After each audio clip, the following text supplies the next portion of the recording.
as I begin recording. So, beginning off last session, you made your way off through the off-road paths through the woodlands, Steamhammer marring the countryside in Vellum's cart in tow, following through the tracks.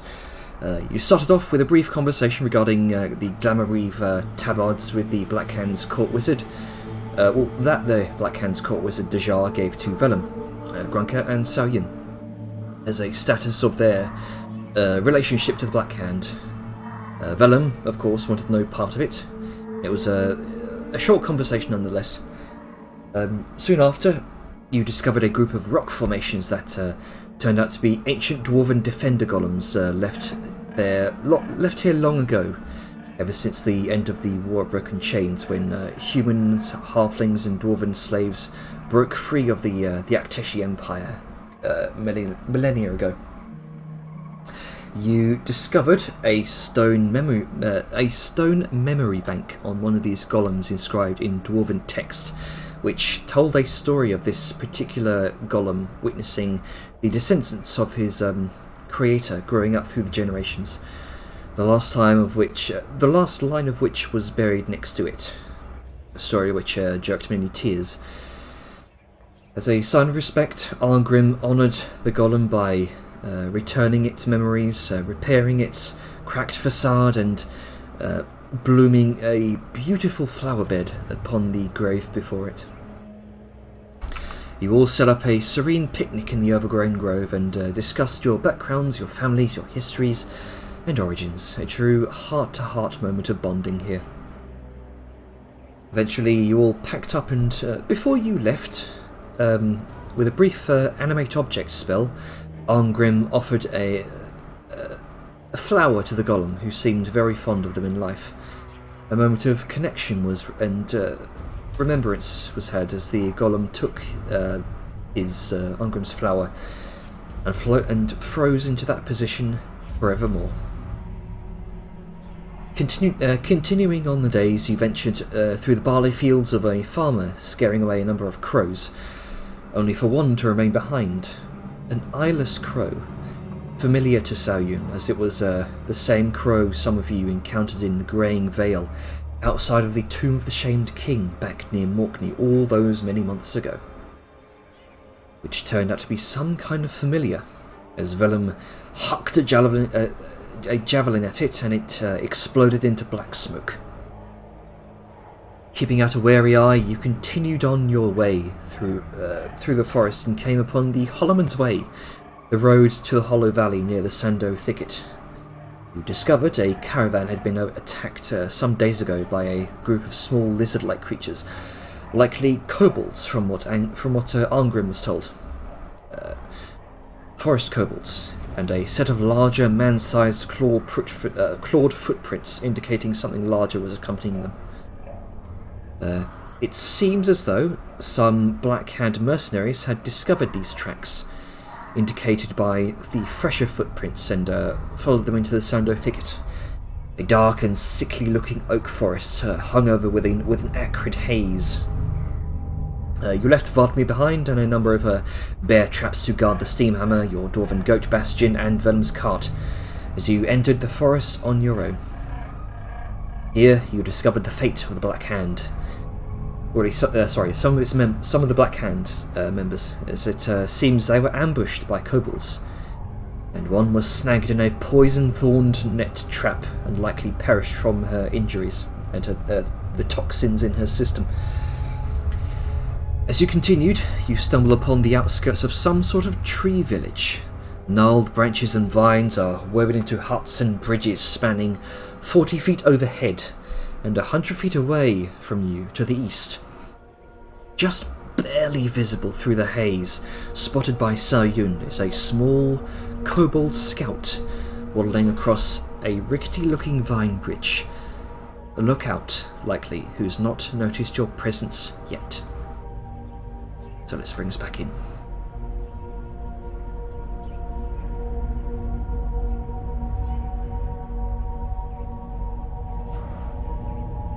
So, crew of the Hammer's Strike, what would you like to do? scout still around? Or is he left?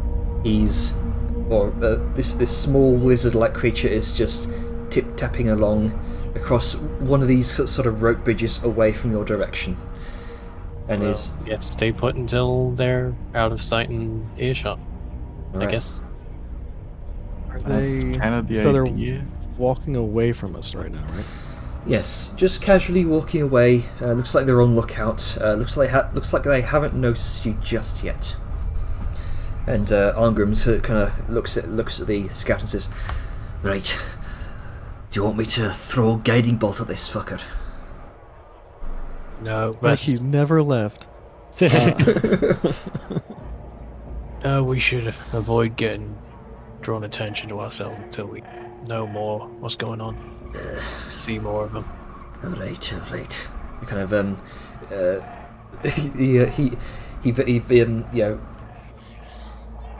very much disappointedly sort of desummons this sort of small spark of divine energy in his hand and sort of places his hand back on his hammer. So, from what I remember from last session, we're kind of in a tree city, or like a little village in the forest. You are like above us. Yeah, above you, about 40 feet, is the outskirts of what you can presume to be a very well disguised, small kobold village, forest kobold village, if you will. In fact, go ahead and make a nature check for me, real quick. When mentioning forest kobolds, or rather, Liska and anyone else who's interested. Sure. Let's see how that works. 2. Kobolds that live in trees, apparently. Wonders will never cease. Yeah. What? 16, not bad. Let me get the link for you.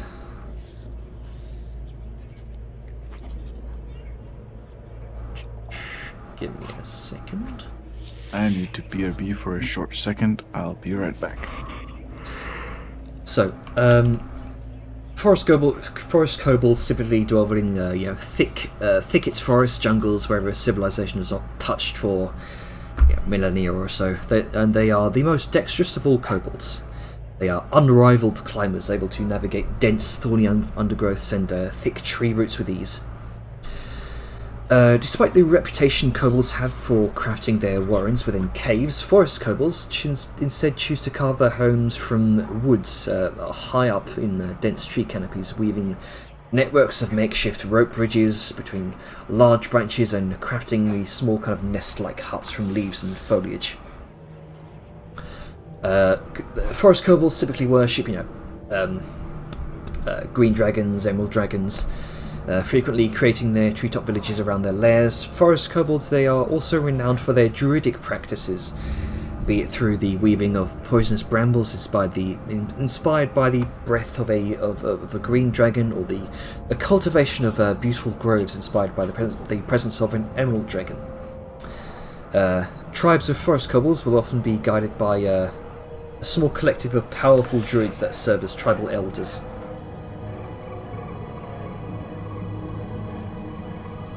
And that's what you know, Grunker, about forest kobolds. Okay. So, green poisonous vines means they worship a green dragon. Oh boy. And they supposedly build their villages around a green dragon lair. Oh boy. Alright. Liska, via earrings, is going to, upon this information that I'm assuming Grunka has shared. Mm-hmm. From the shadows. Just a disembodied voice from the shadows. Because, it's super stealth. Liska's going to kind of look up to the villages and just... I do not like the fact that they are so high. If it comes to it and we have to fight these individuals, we will be at a major disadvantage, at least range-wise, while they are in the trees above us. I told you nothing good should come of green skins. I mean, Well, as we go, racism we aside, just have to because be, they're technically scales. we'll just have to be aware of the surroundings. Anything we can use as cover from above and shit like that. It also makes me wonder, how good is everybody at climbing? Well, Decent. Arngrim lightly shakes his plate mail, not enough to draw attention, but to clearly display the fact that, stocky individual in plate, probably not good at climbing. Grunka Good takes at out. mountain climbing. Grunka takes out his climber skits. That'll help. Yeah. Worth So- trying, but they might still have the advantage. Let's see how True. they set up first before we go making any plans. Well, again, just in case, it would either, in this situation, we would either run or possibly climb up to level the playing field. Or battlefield. It's not playing. This isn't a game. It's not like we're in some giant fantasy fiction. Liska's nose starts bleeding.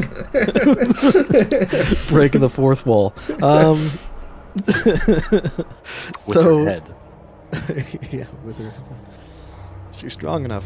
So she is. So with that in mind, she. What was the reasoning that we came here was because the kobolds were attacking caravans. So Yes. we don't necessarily care about the Black Hand. They're probably dead. I mean, we already found the body of one already, so Yeah, and there were drag marks for the others, so I feel like they're probably being eaten. But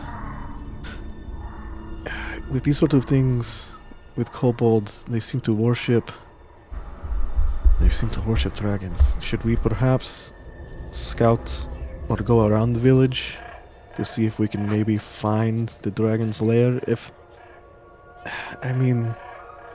It seems that if we would be in a very bad position to fight them while they're in the trees, because there's an entire village that we would have to fight against, versus potentially killing the dragon and that making them scatter because their, high and mighty boss creature is dead. well, I think we should be scouting as much as we can anyway. Get a Oh, full yes. picture of everything, and then who knows? Maybe they can be talked to, or at least we can find out through the scouting why they're doing what they're doing. From what I And heard, if it's worse, weird as it sounds, knock off the dragon. from what I heard back in Downhollow, you lot had experience fighting a dragon, right? It is Sort not. of. I mean, sort of. We fought the dragon. I say sort of because let's be real here. He was kind of stooped up on ley line. That We makes it sort of even scraped more through without impressive. skin of our teeth. Oh That boy. makes it even more impressive that he was more powerful than your average dragon. But he was still young, wasn't he? That was pretty big for being young.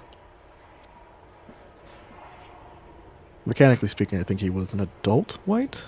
Mechanically, yes, he was an adult white dragon, but apparently this the ley line energy kind of fast forwarded his growth.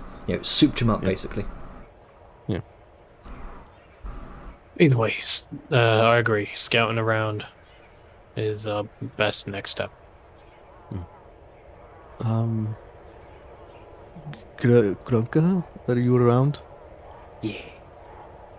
Okay. He says from I the still don't- shadows. Yes, I still don't know where He you don't are. even know, even when he Uh, thought. Good. We're going to back up a little bit. Can you scout ahead to ascertain some stuff? Like see what's going on, if you can find anything out that's important? Grunka taps his earring and in the head you hear, yeah, That's so creepy. yeah. It's a disembodied voice. Yeah, now it doesn't even have a... Yeah, no, now it's not even like a physical yeah, now it's in your head, yeah. Oh god. Like, Liska's gonna motion the party to kind of back up a bit, so we're just out of sight of the Okay. kobold scouts in general. Like, hide behind some trees or shit. Yeah. Okay. You gradually back up. You know, don't need to roll stealth again. You've already rolled that previously. You can, as you kind of hide your way back around a tree, and you leave Grunko to scout on his own. It's fine. He's basically invisible. Basically.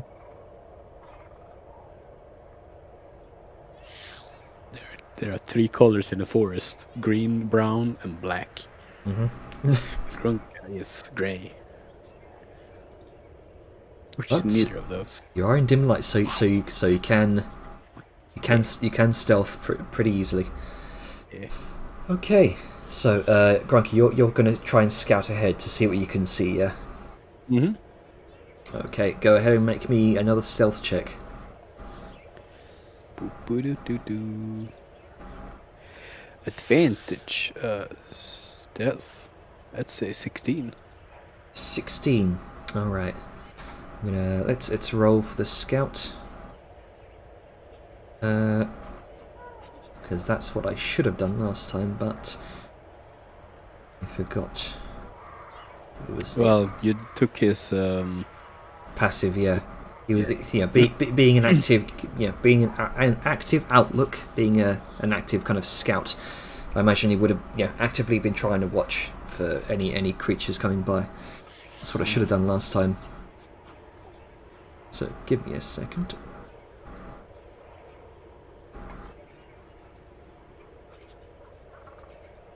Okay.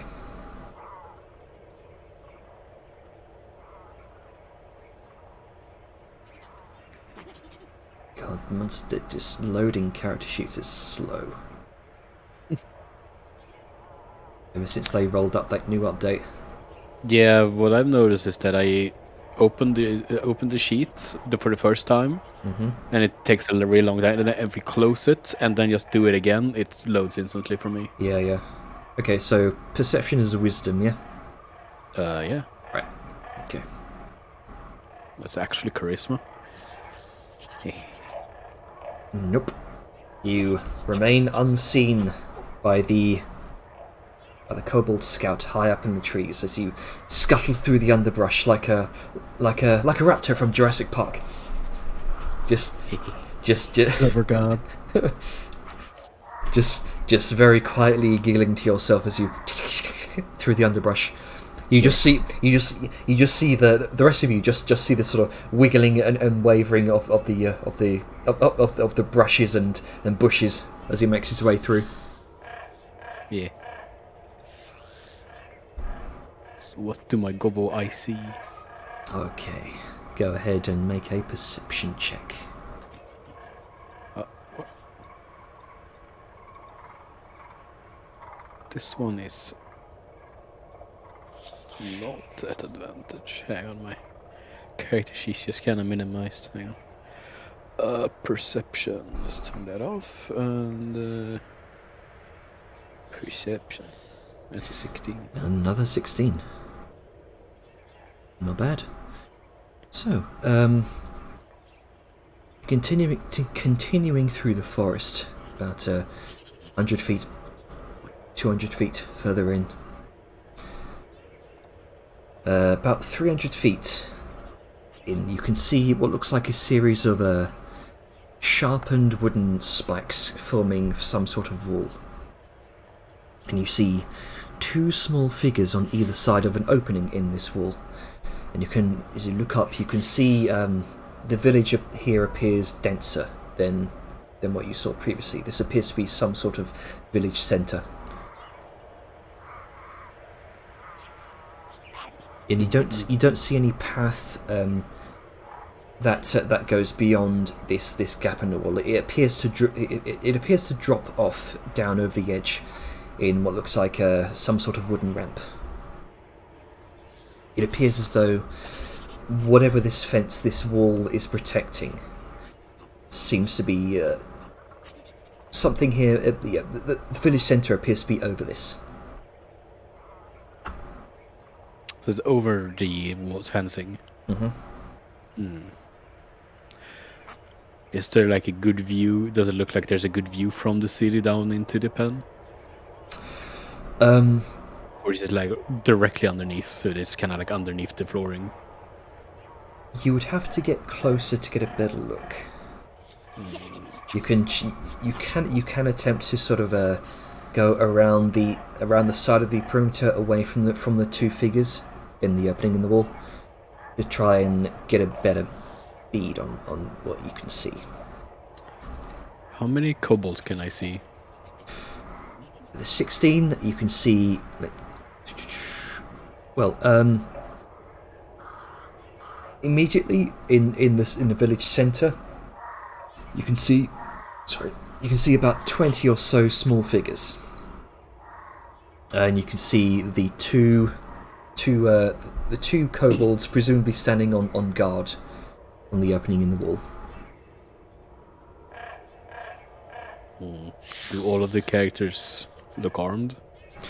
They look armed with what looks like a rudimentary wooden shield, sort of a vicious sort of spears, wooden shields. Interestingly enough, you can see one of the guards appears to wield a large shield that has this sort of green shimmer to it.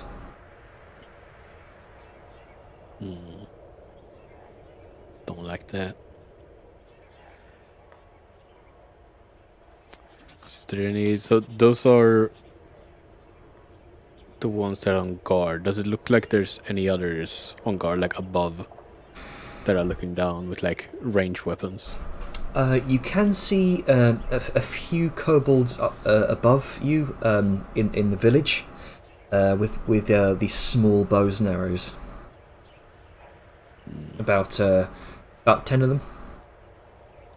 The rest appear to be simple villagers, carrying small baskets of small meats from hut to hut. This appears to be a very small kobold community. It's sprung up here. I see, and we're relaying all of this information through the earring. Yep.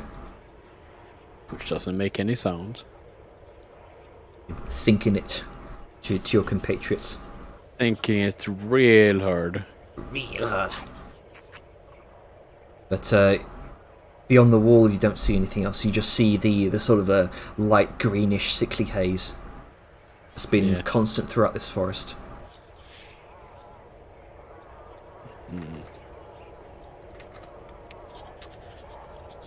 And right now, you're currently about 300 feet away from your party. Gonna send out a little. So, should I do? Should I try and get closer for a better look, or should I like try and? Should we try and? Sneak Only around? if you can do it safely. Yeah.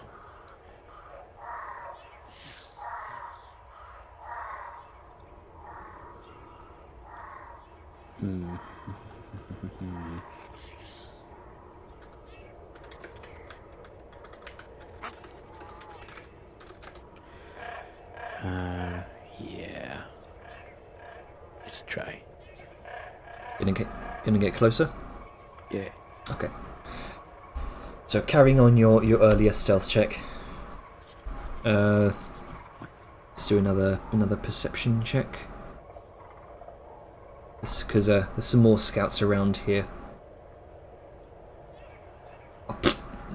Nope. They're literally sleeping. Yeah.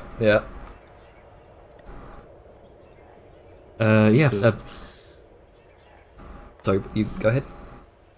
Yeah, no, there was nothing. Okay. So, approaching the wall, you can see, carrying over your perception check from earlier, the terrain seems to fall off into a 30-foot deep, 100-foot wide pit. To the north and south, you can see the pit appears to descend into layers, each about 15 feet deep. The cliffside, it's entirely tangled with overgrown foliage, ivy, vines, spiny thorn roots as thick as tree trunks, which seem to be piercing through the stone itself. You can see small collections of fungus growing in places, out of cracks in the walls, the rocks, smothering in the greenery, and leaving the occasional trail of spores.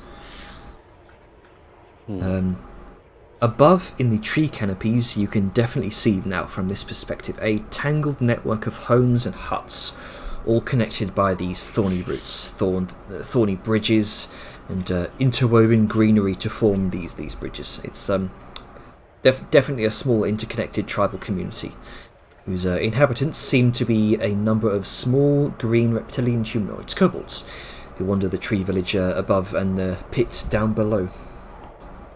I lost the music there, let me put that back on.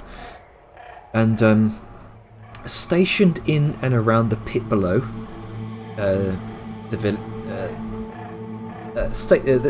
pit itself seems to be directly below this village centre, and stationed around it are 15 of these small green kobolds, 3 of which are at the bottom of this pit, where in the very centre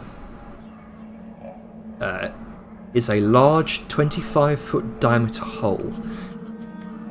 Surrounding this hole are stains of blood, mashed bits of raw meat, 2 disemboweled horses, and 2 humanoid bodies dressed in similar dark leathers to the body you found. You also notice small draconic skull fragments and the glint of metal in small piles around the hole, offerings of sacrifices, treasures, and valuables. And you can see, leading what appears to be some sort of sermon for these, for 3 robed kobolds standing 15 feet, There's 3 robed forest kobolds standing around the hole here. And, perched about 15 feet above the ground on a branch or root growing out of the side of the cliff, on the opposite side from where you are. Leading this sermon appears to be a 6-foot-tall humanoid reptilian creature, dressed in simple tribal leathers. As it chants, it rattles a series of bones tied to its tail, and a large frill flexes around its head and rattles.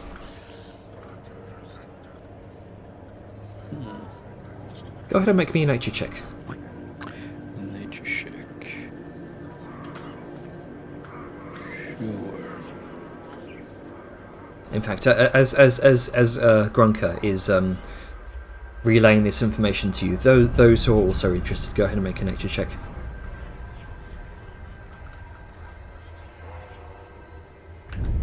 Let's see. Normal check. Nina, no nature. That's 9. Looks like some sort of a reptile man.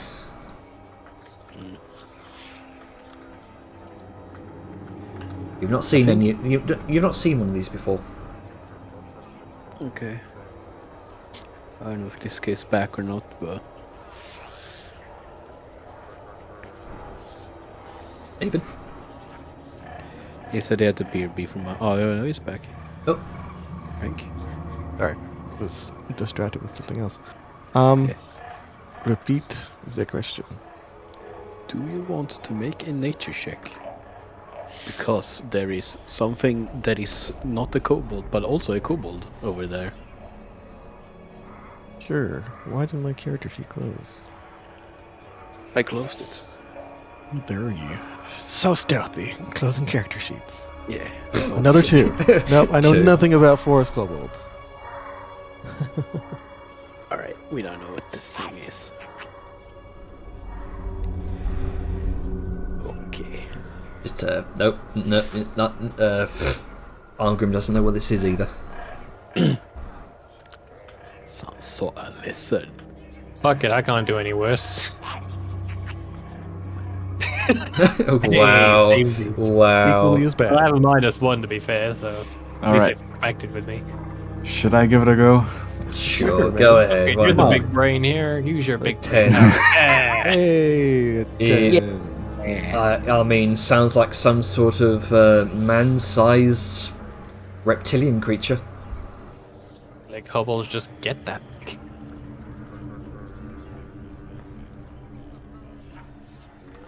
You watch Grunker as this man-sized reptile creature conjures a small handful of flame in its clawed hand, and the other three robed kobolds follow its lead and do the same as they look up and chant in unison, and then ritualistically begin to cook the meat and the bodies.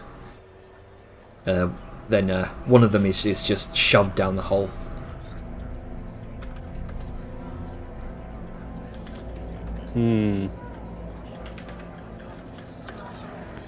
Well, Well, that happened.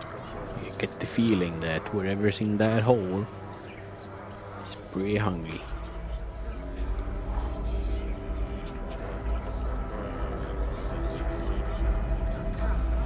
You hear some sort of stirring from the hole. A growl. Followed by the distinct sound of tearing flesh. I think I know where the dragon is.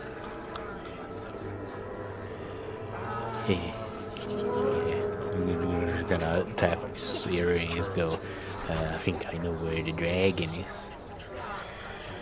It's in a hole in the ground, which is kind of weird. But maybe he can't get out. It'd be too easy. Hello.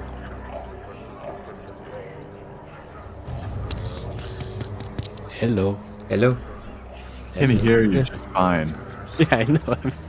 Grunker's doing this because no one's responding.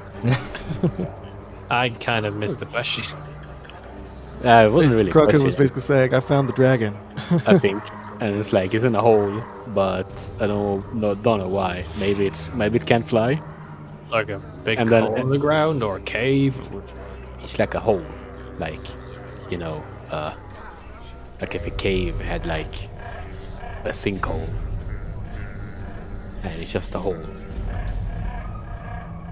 and then they're throwing like bodies down it, and yeah, I can hear like very hungry chompings.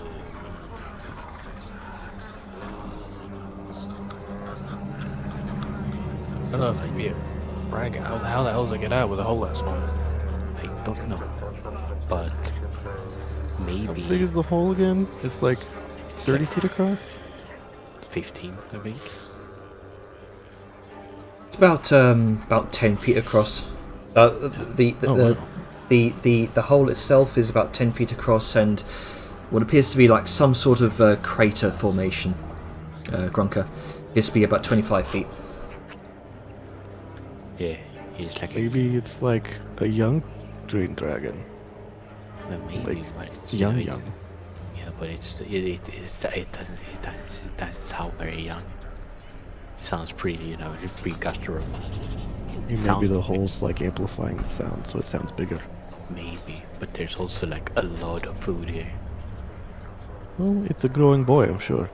I mean, yeah, I don't know how much, how many horses can a young dragon eat. I don't know. I haven't met many. Hold on. Let's roll. Nope. I know nothing. This is all just so alien to me. So Yeah, yeah. unfamiliar. Forest kobolds, dragons. There's no God. forests. What are dragons? There's no forests on Ambrosia. What's the What is past? this? Where am I? Where are you, Grunker? He's day so is sneaky, this? even he doesn't know. Oh no, I'm behind Janner's DM screen. Yes, we're seeing all the plot points. Oh no. Okay. Does it look like anyone's alive here? That, isn't the kobold? Seems very unlikely. No. All dead. Although you're not quite sure about the tall, sort of 6-foot reptile individual. Doesn't look like a kobold. That best you can tell. I'm sure he's just a... I don't know. He's probably a freak. Weirdo. Oh. It's... So, the way here... Was it like... Do I think the others would be able to sneak over here? Or was it a bit too, like... Yeah, no. It might be possible to sneak over here.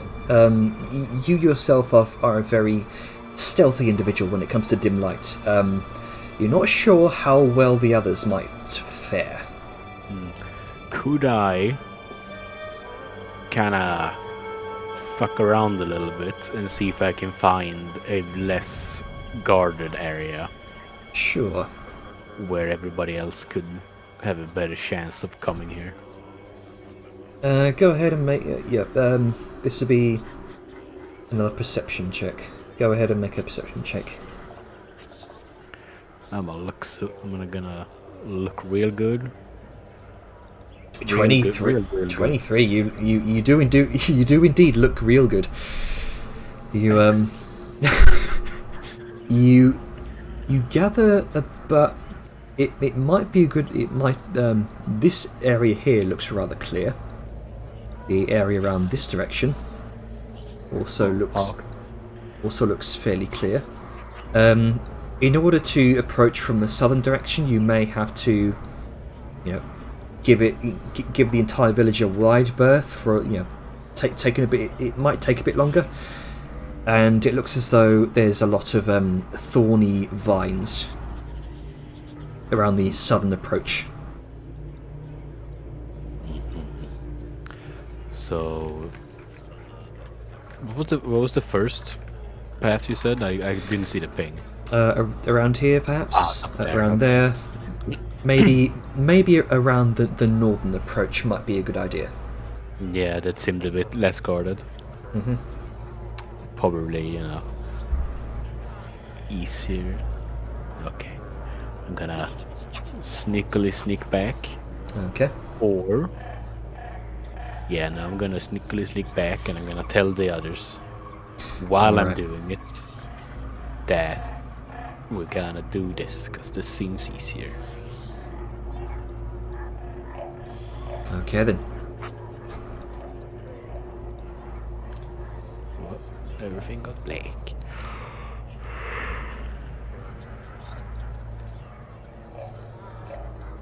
So, as you all see Grunker kind of scuttling back through the brush, suddenly appearing beside you, I'm going, oh, you scared the beard off me.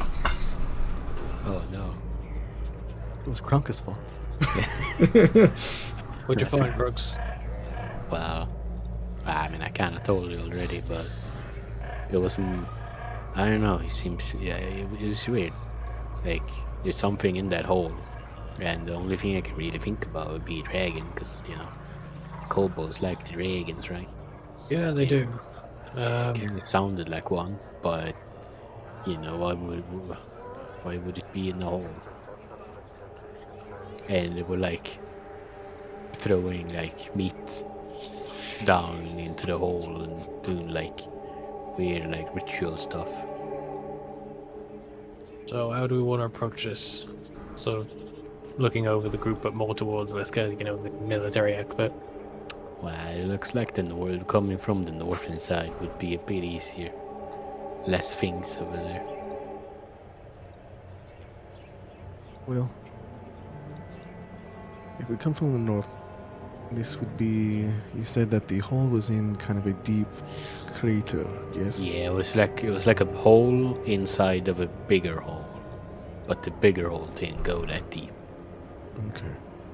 And there were people around the hole doing some magic-y things.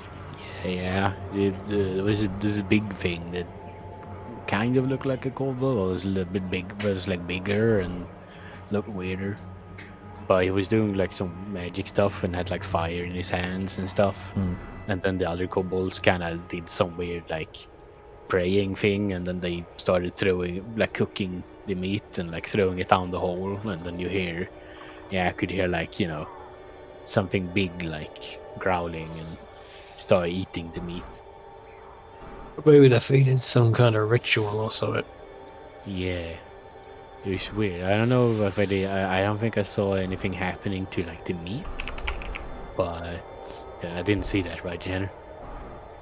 Sorry, didn't see what? I didn't see if the meat changed in any way after they did whatever they did. It was just looked like meat, right? It got browner. Yeah, it got cooked. Sorry, it just. It's like, what changed after it was cooked? Well, it got cooked. Yeah. Good. Nice. Magic. High perception scores. Yeah. But yeah, I don't think that too much. I don't think I'm sure it's some magic, but I don't think. Yeah, I don't know. I don't know if the magic, if the. Where am I? But yeah, I don't think the actual magic had anything to do with the food, but maybe it was more like a ritual thing. Well, at least it's not like the dragon's sitting in the middle of their town or something. No. It's a panther. It's a forest cat. There's a lot of cats in this world. It's giving away our position. I'm just kidding. Shoot it. Eat it. Alright, let me throw a guiding bolt. You have a hammer, Arngrim. Jesus Christ. Right, back in character. Right. So, besides the ritual stuff, so that's really telling us more about their raids. So I'm thinking maybe we catch one of the ones on patrol and try and get something out of him. That way we're not diving head first into a whole village of kobolds. Fuck knows what else. I don't know. I think that's gonna be harder than you think. It seems like Okay. I know how squirmy kobolds can be. Yeah, and I think they they know this forest real good. So I think ambushing one would be really hard, and I don't think I don't think kobolds really like being alone. Well, I mean, we saw one not long ago, and that Yeah, one but I don't think that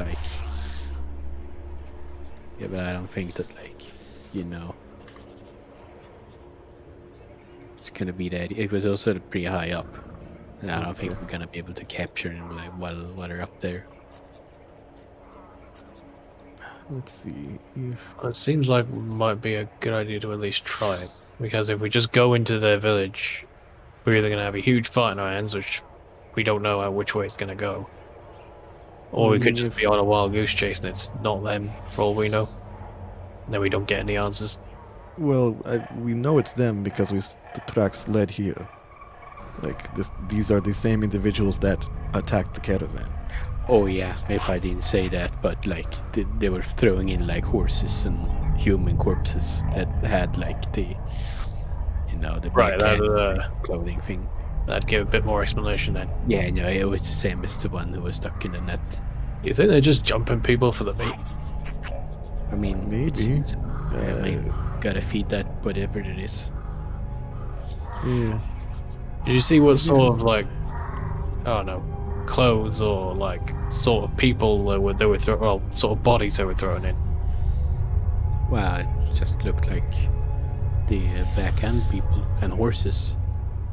I don't think there was necessarily any particular Yeah, I don't think the bodies really stay all that long. So they're probably just the very recently one, and those are the ones that are the black end ones. Because it doesn't seem like they have a big, stockpile. Because that thing sounded very hungry. That might be why they're suddenly raiding so much. They haven't got enough meat to meet the demand, so they get it where they can. Yeah. A creature comes in, disturbs the balance. Do we know? And she's gonna look at Argrim, /DM. Do we know if... How long ago did these raids start happening? Best I could tell from the captain, he told me about a week ago. At least that was when we were back at the capital. So since then, it's probably been taking place for a good month or so. By this time. But before then, there was no raid or anything like that. It was kind of a quote-unquote peaceful coexistence.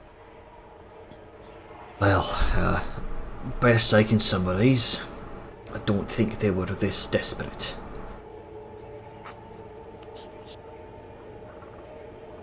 I don't know much about it now, so I was only told by what I was told from the captain when we took this task.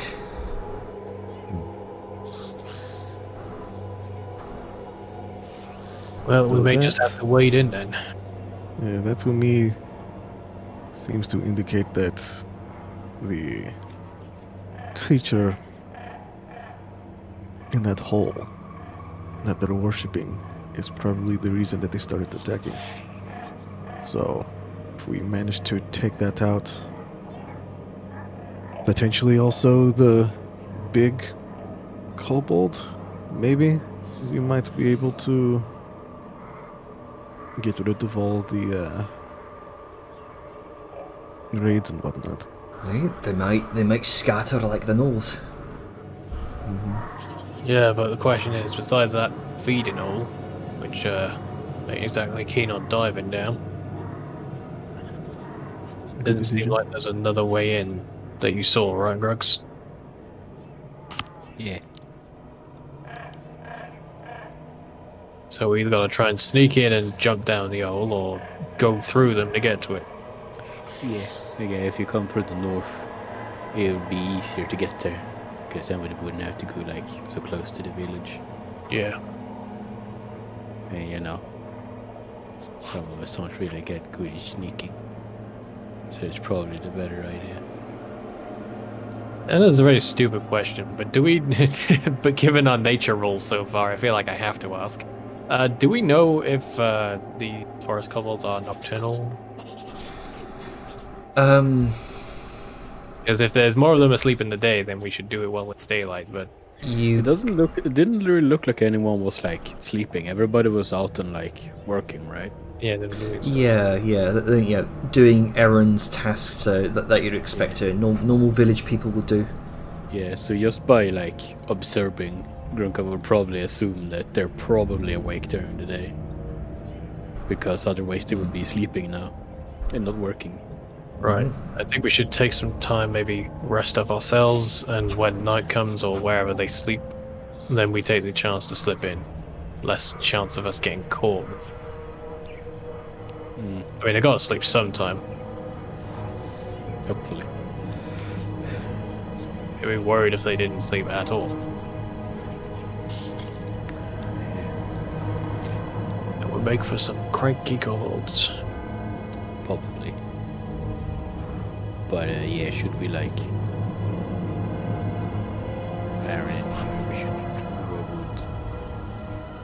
know where we would sleep, because I think that they, as I said before, they probably know the forest better than anyone, so it's not gonna be easy to find a place to hide. Well, I think if we back away enough, we'll be out of their sort of troll range. Right, but then it might be hard to get back here. Hmm.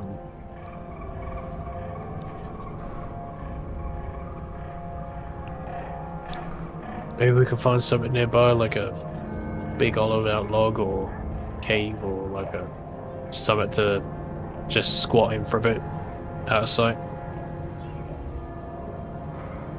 I mean, maybe. Like, I would not want to make a camp so close to an enemy base. But, Yeah, because then it'll probably be us that get jumped. Yeah. yeah.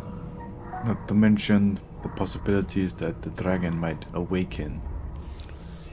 And Yeah, then we have two issues on top of yeah, one. I mean, you know, I don't know if there's like another exit somewhere. Like, it might have just been like, I don't know, an air hole. Potentially. It could still come out, maybe.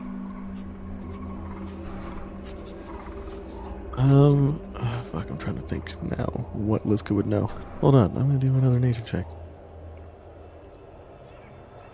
Because those have been going so well. It might work. 9. Nope.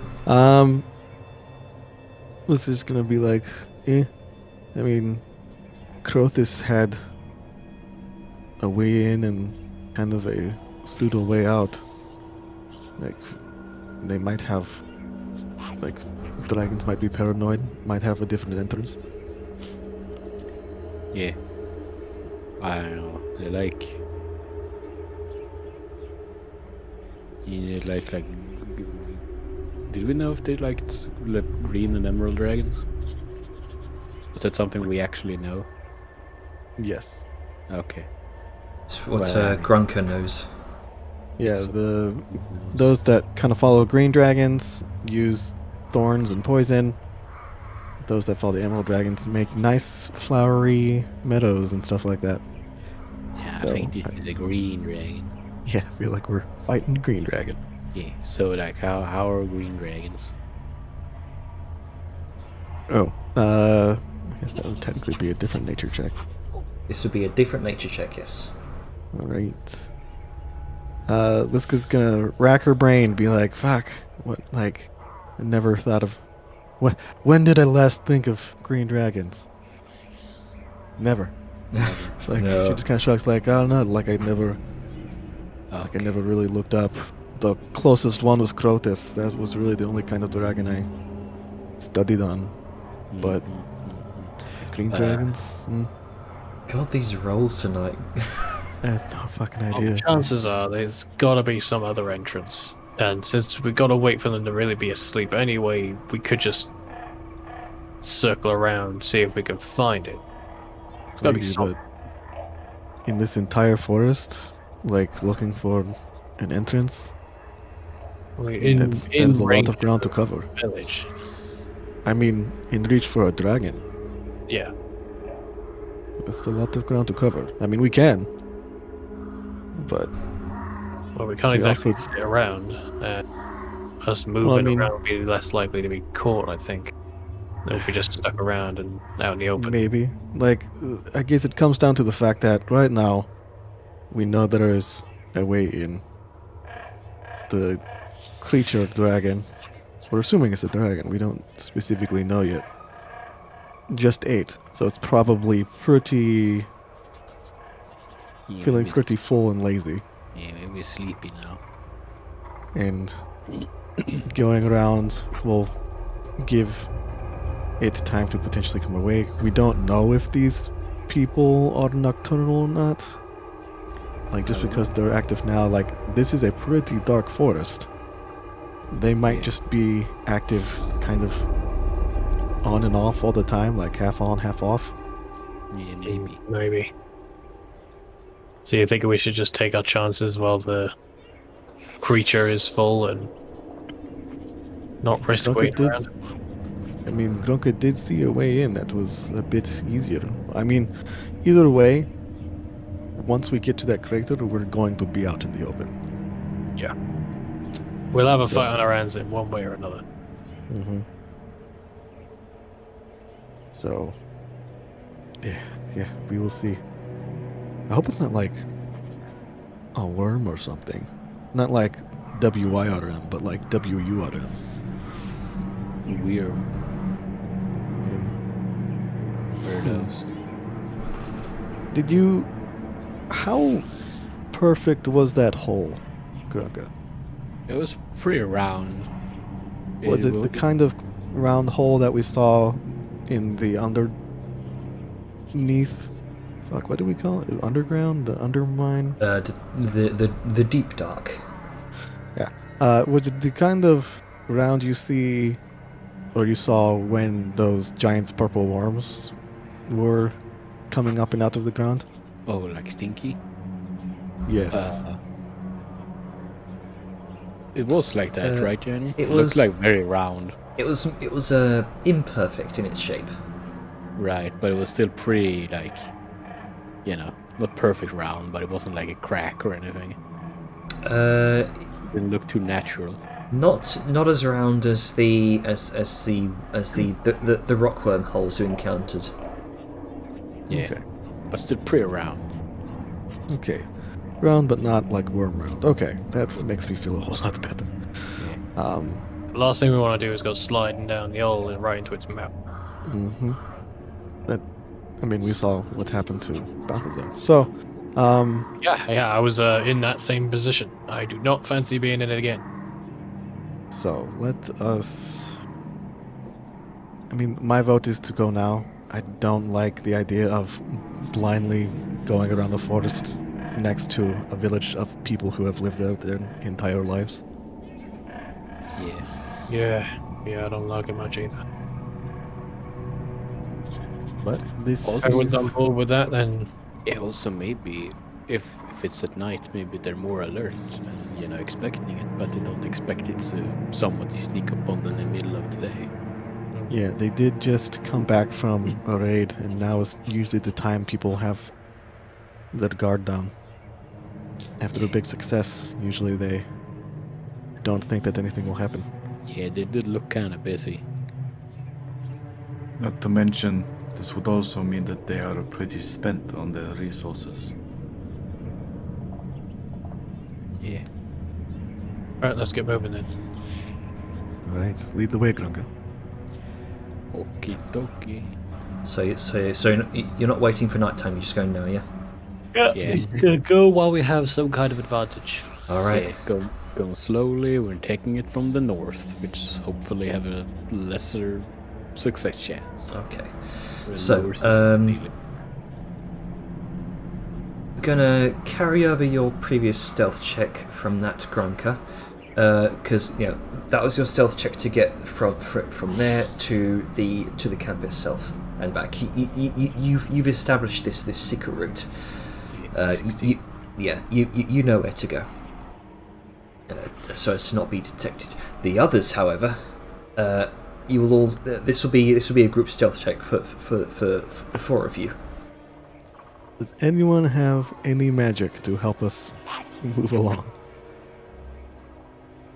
No. Afraid not, lass.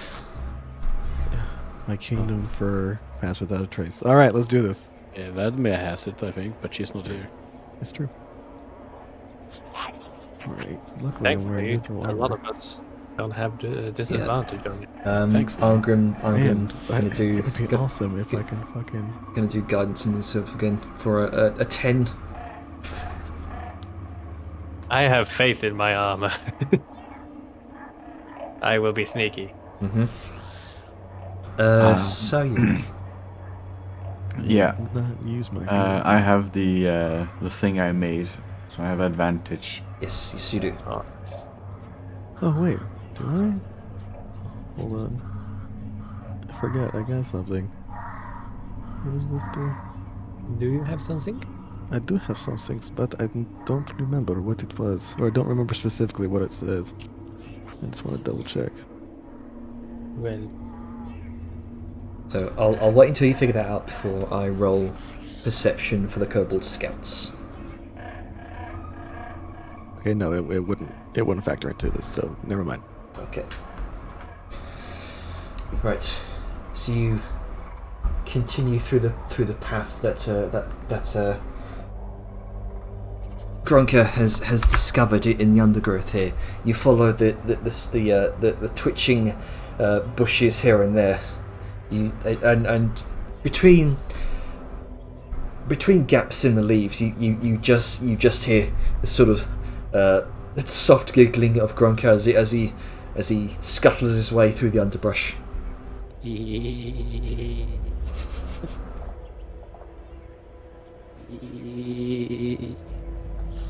As you come under some of these bridges, you can see one of them has a small kobold scout. You can hear the creaking of the bridge as it makes its way across.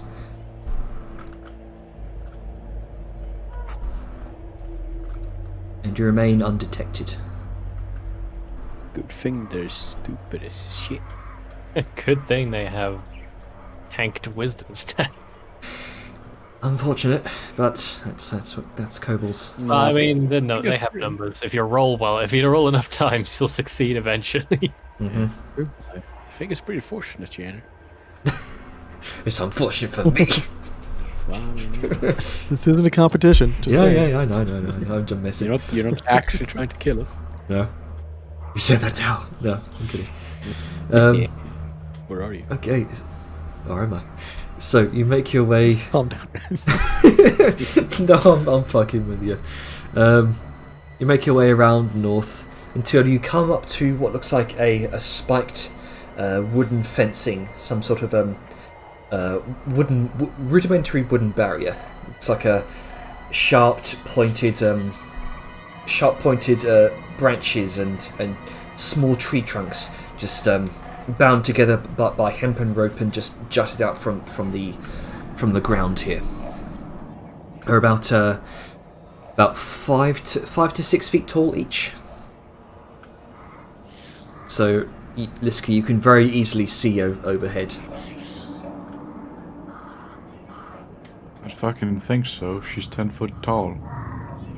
Oh, wow. Oh. I had my sheet open and completely didn't notice. Yep, this is what I saw. It's many kobolds and a big kobold. Yes, big dummy. Look at that big kobold. Yeah. But as you see, it's pretty round. Pretty big. It's a I'm kobold. really, really tempted to just fireball the fucker. We could just make a mad dash for it and dive down the hole before any of them realize what's going on. But do we want You're not to? wrong. Do Question. we want to? What are these? Are those boulders?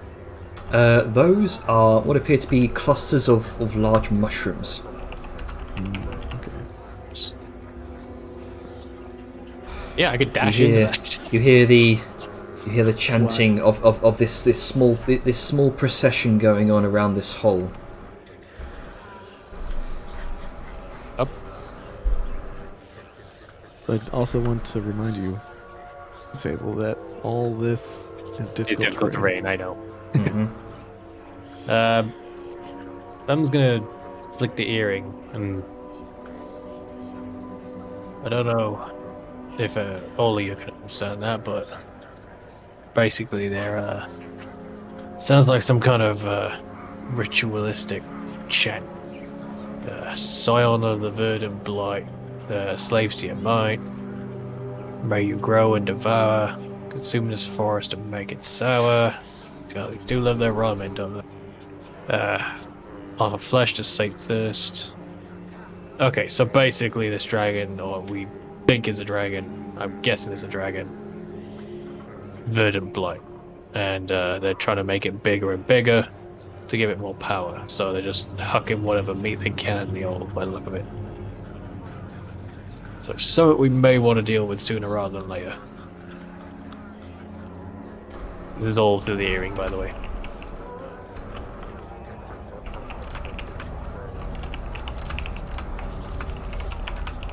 And sorry, I yada that a bit, Janer. Yeah, But no worries. it's very valid. Yeah, D&D something. Yeah. Well, yeah, that was what I implied, I think. So, much like the Scion of Frosty Bitch. Yeah. Different This style. might be the son of another gigantic dragon. If it's anything like Crothus, whatever the Verdant Blight was, this is the offspring of him.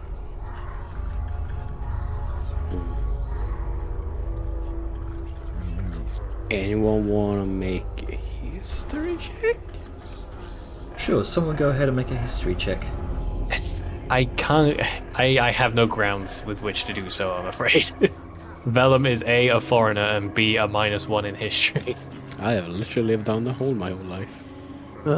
Liska's gonna do it, if only for the fact of, like, Hey. Oh, sounds like it's the child of a very ancient and powerful dragon, and ancient powerful dragons usually have stuff told about them. Bam! Oh shit! Finally. Oh It's shit! like, wait, the green dragons. Oh wait, that green dragon. It's like, I don't know anything about this, and then they get it, it's like, oh wait, shit, I do know about this. Well, Lateral 20 will certainly get you something. In fact, this has some relation to the 6-foot-tall creature you see perched from that branch. Okay. So, the title of Verdant Blight, you rack your mind, Liska, reading through the archives of the Hunter's Keep, particularly through the section on dragons, which you know that Rathgar, the leader of the keep, often frequents. He's an expert in dragons. And he's told you a number of times about a certain powerful ancient green dragon called Verdavang the Verdant Blight. Can you put that in chat? I can.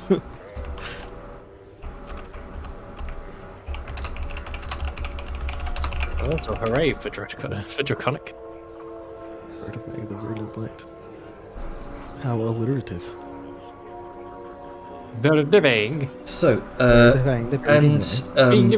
specifically, Verdavang, her history was tied up with the Sorask people, an ancient and they're an ancient race of cold-blooded Saurian humanoids native to the western lands of Mardi, mostly through the Eye-Ocean rainforest. They and hundreds of years ago, this powerful green dragon called Verdavang convinced the Sorask priesthood to summon their deity into from a place called the Savage Fen into the material realms. With aims to conquer the Tahojan dynasty, this deity burrowed through the Actuin's back mountains, marched into the dynasty. However, was felled by means you are unfamiliar with soon after.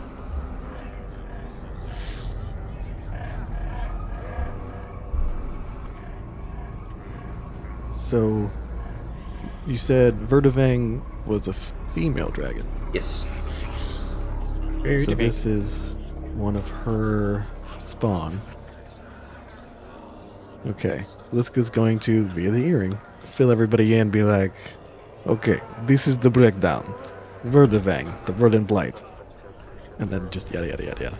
Yeah, and with that, you actually get access to a new race. Hooray. Oh. Just you, no one else. Yeah. Dragons. I was the only one that unlocked it.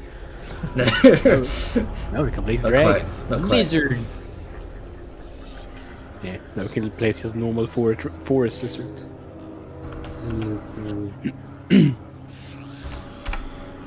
There you go.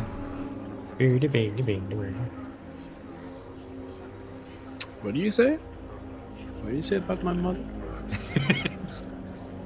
Verdavang. How dare you? I will come over to Wales and I will go and, I don't know. You'll enjoy the sights. Nah, I go Imperial on you. You gain access to the Sorask species. Oh. Uh-oh. Oh. Stinky. Oh, lizard folk. Yeah. Nice. Reflavoured for this campaign and this setting. Nice. Okay, so I think we can do a jump and then get through with a single dash of movement. Because I've been measuring while lore has been dumped.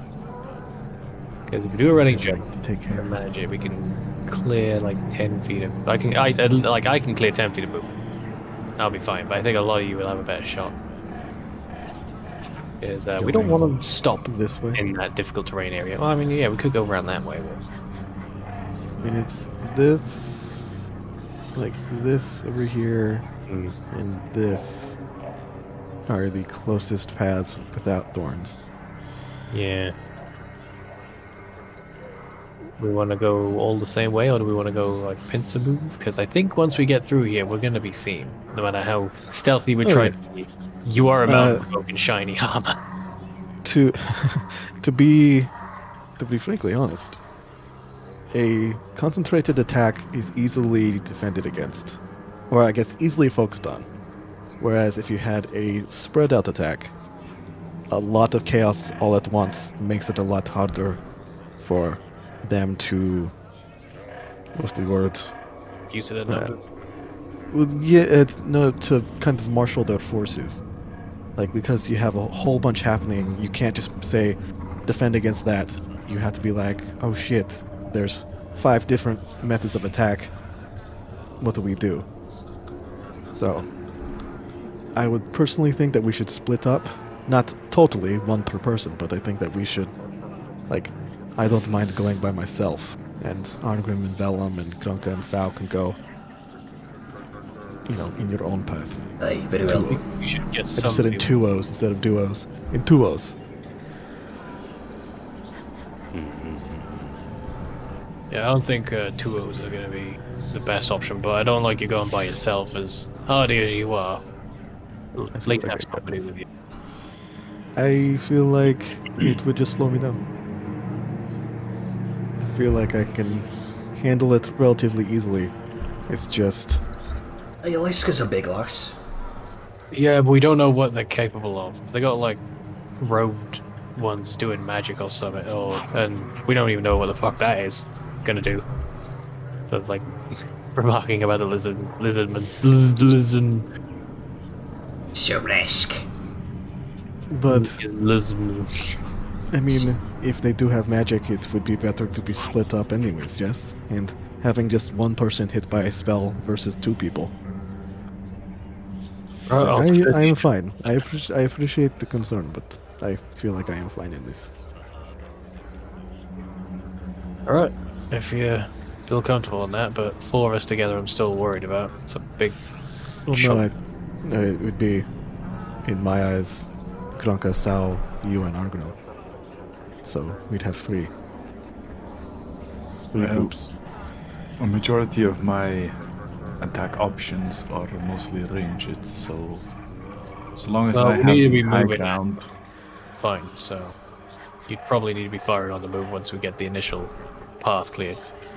And I think, I mean, unless we want to kill him, and Liska points to this gentleman, which I didn't ping, but the Sarask, So risk.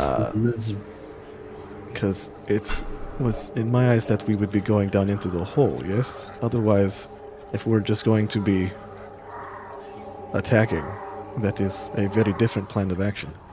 Yeah, because if we're going to be fighting a dragon, even in the best case scenario, I want to be as prepared as possible. Wading through these lot and taking them out before we go in, I don't see that as being a good option. We should just barrel our way through, get to the old, get down it. And I doubt they'd be too scared to go down after us, I figure. Hey, Grunka, Yeah. can you... I guess I didn't hear it if it happened earlier, but did Grunka actually get a look down the hole? No. Like this hole? No, I didn't see anything down there. Okay. Liska's gonna be like, hey, Grunka, can you climb this tree and try to get a look down the hole and see if it like opens up into a cave or something, or if we're just jumping into a tiny fucking hole. Okay. Let's try and do that. Oops. This is gonna... I mean, if Krunka wants to do his climbing kit, he can, but this goes gonna be like, here, like I can lift you up and just kind of toss you to give you like a good 25-30 foot lead. Okay, let's start with that, and just gonna ready my my ropes and all that. What's it? Yeah, you're just gonna like take out the climber's kits, gonna put on the harness and all that shit, and the spiked boots and whatever, and it's gonna be ready for. Let's get to toss. Okay, so Got to toss me. tossing Grunke, and he's gonna Cannonball special. toss Grunke, and he's gonna get to work on that. Everyone else will sort of charge in, inciting chaos. Well, no, we want to see if the hole is someplace that we can actually go. Like, if it's... Because something I distinctly remember just now in the Cross's fight is that he could breathe pain. And a very tiny, compact hole focuses the pain breath of a dragon. So, we might do better to be out and about. And with Krunka helping... Yeet! Gabo yeet! I know you threw it too far. He's gone into space. I'm actually in the hole right now. Like, so One deep in corner pocket. where is Grunku being thrown?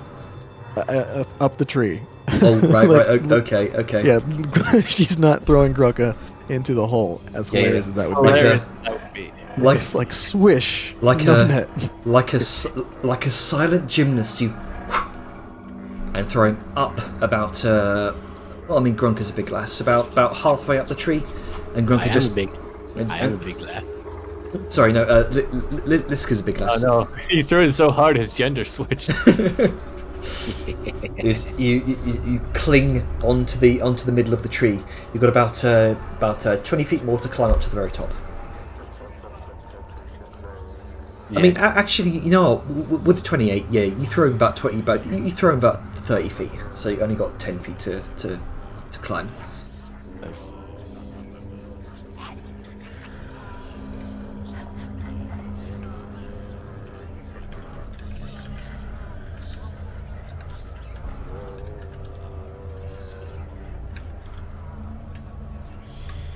So you clamber up to the top of the tree. You come upon some sort of a rudimentary wooden platform with viney picket fencing around the outside. You can see partly attached to the side of the tree is a sort of wonky off kilter woven wooden hut. Threw him into somebody's bedroom. Oh no. Is this how porno starts? There's some Marvin Gaye playing, yeah. Oh, no. that's good. Get Yeah. it. Get out of there. Oh no. No, the copyright! Quick, get out!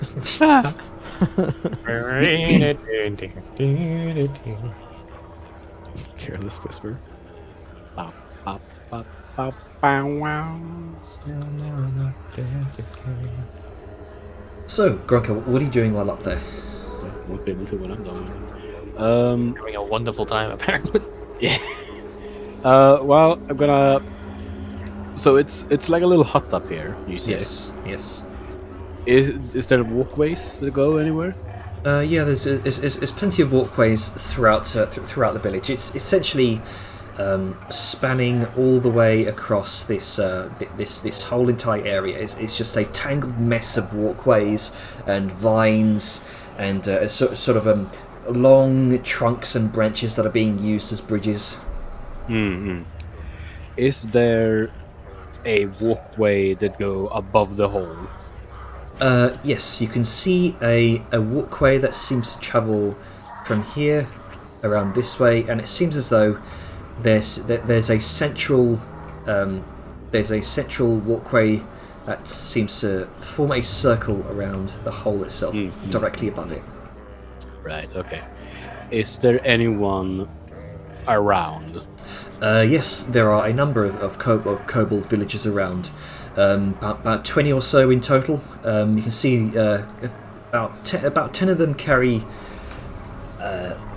small bows and arrows. About 10 more of them seem to just be carrying small baskets around. A couple are making armor, shields, and such. So actually going on that walkway and looking down the hole would be kind of tricky. Most likely. You probably draw a lot of attention. Could I climb under the walkway? Okay, that's going to be tricky. You could certainly attempt to do so. Yeah, I do have the climber's kit in case that helps. This would require a stealth check, probably with a higher DC, because there's a lot more kobolds around the more immediate area. Okay. Well, if I get discovered, We're on the move. Yeah, the only way is down. I know. Yeah, Grunka's probably, before he does this, he's probably gonna tap his earring and gonna tell everybody, I'm gonna do something stupid. So Disappointed if you... yeah, so everybody is kind of get in whatever positions you think you should be in before I do this. Let's go, like, kind of seeing Grunka and just being like, what is it? Oh. She's being like, goes back like, yeah, hey, Grunka's kind of like, yeah, Grunka's like holding like onto the whatever he is on with his feet, with his legs, and he's kind of like doing like pantomime stuff with his hands, like he's doing the bridge and he's like doing a little hand like crawling underneath, and he's like pointing at the kobolds and they're making them look really stupid, and then if someone sees him, he's gonna like show that he's just dropping off and like going everywhere and then explosions. okay, let's go. Totally understands all those pantomimes. Yeah. And then just be like, okay, if you do fall, just make sure you land on a kobold. Yeah, I'll try. Good luck, Grunka. This sounds like a stupid plan, but I'm in favour of it. Do some screaming as well, get her attention. Yeah. Okay, so Let's- out of let's character. mind, let's go With see. Grunka up there now, our groups of two doesn't really quite work anymore. So I guess do? 1 and 3. Unless the fucking Arngrim wants to waddle in by himself, which I don't think is highly applicable. I mean, it's all depends. Let's get into a position where she's comfortable and be like, okay, not many vines here. So if we're going in twos, Arngrim's going I to don't know follow if we're Vern. gonna do. That's what I'm asking the party, because Yeah. Grunka is up there, and thus no longer able to be part of a 2. So he went 2-2-2. Wouldn't really work. So I guess just Arngrim, Stow, and Vellum together, because can't have 2 and 1. Otherwise somebody's stuck by themselves. Arngrim's going to follow in behind you, Vellum. I would like it if he went in front of me, because he has the higher AC. He He has the more armor. kind of tugs you aside. Get behind me, lad. Yeah, you should definitely go first. And is Sao joining us on this portion, or is she going to stay up there? I'm probably gonna stay up here, mostly for the fact that I have the most ranged options. So, just for clarity, trying to shoot between these the sort of pike wall here. Most everyone in the pit is going to get half cover. You could, if you so choose, try to climb up to a more advantageous position, such as the falling the fallen log here. That'll be about 5 feet up. I will say, be mindful of the fact that we're not doing a clear out. We're just bull rushing towards the hole.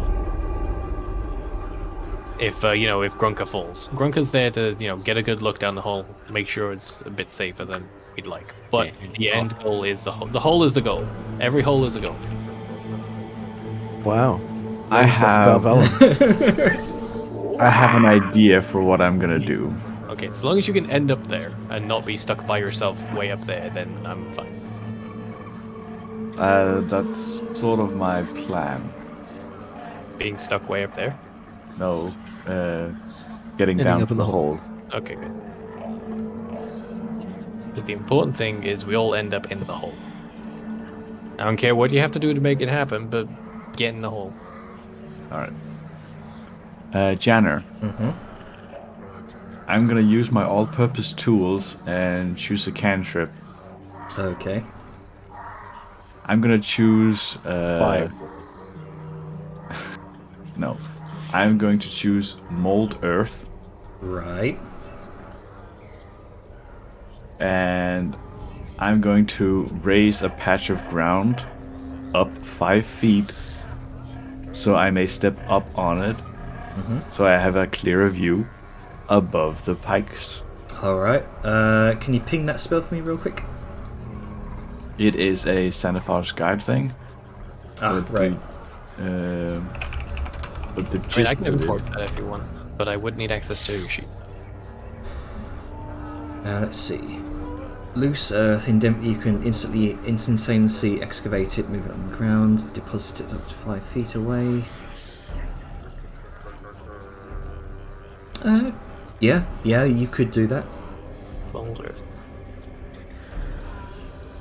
That'll provide you a 5-foot boost up, and you can Yeah. you can certainly take in the view of the entire pit now, without the spikes blocking your path.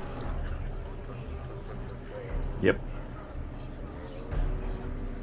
Yeah, if you want me to import any spells at some point, then.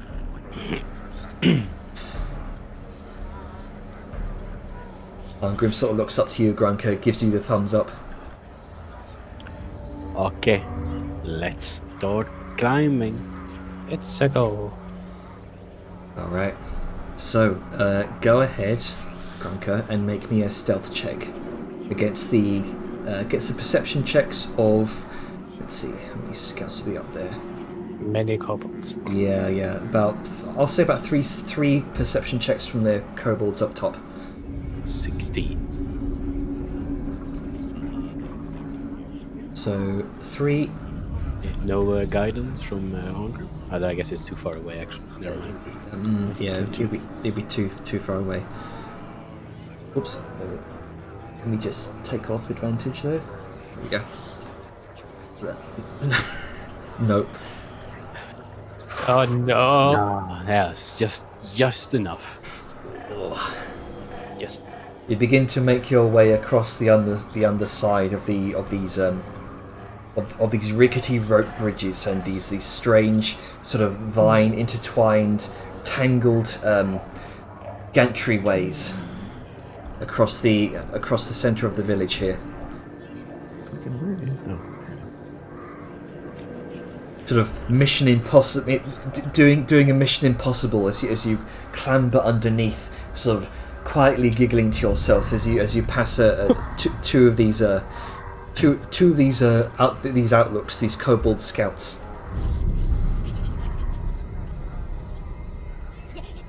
He's giggling.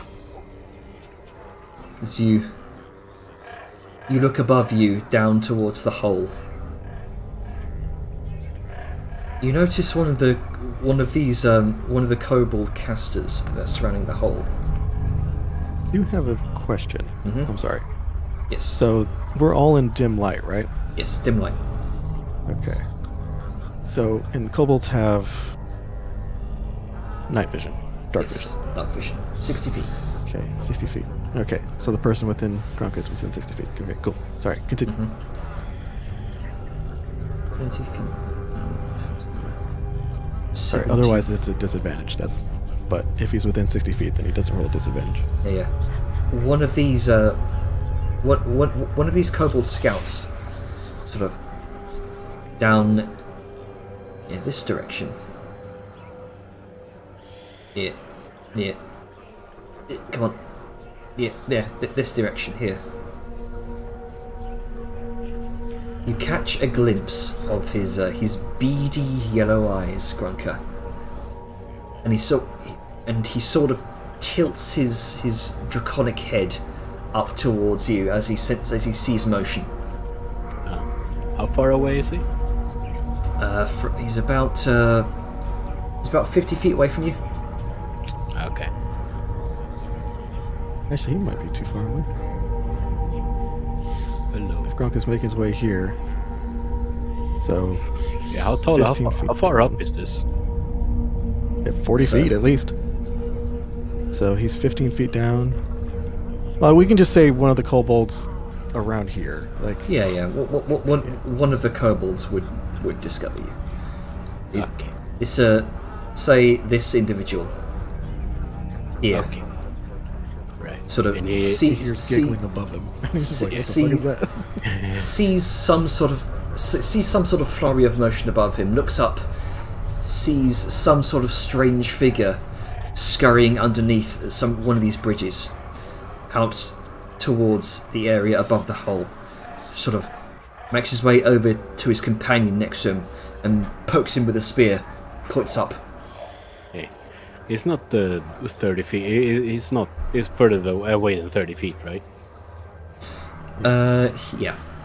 He's At about least 55 feet down. 55 feet. Because you're right here, 40 feet up from ground level, and this is 15 feet down. Yep. Makes sense. So just within their dark vision range. And just points up towards you, this strange figure scurrying underneath the bridges, and calls out to the rest of the kobolds around him, particularly the other couple on the ledge.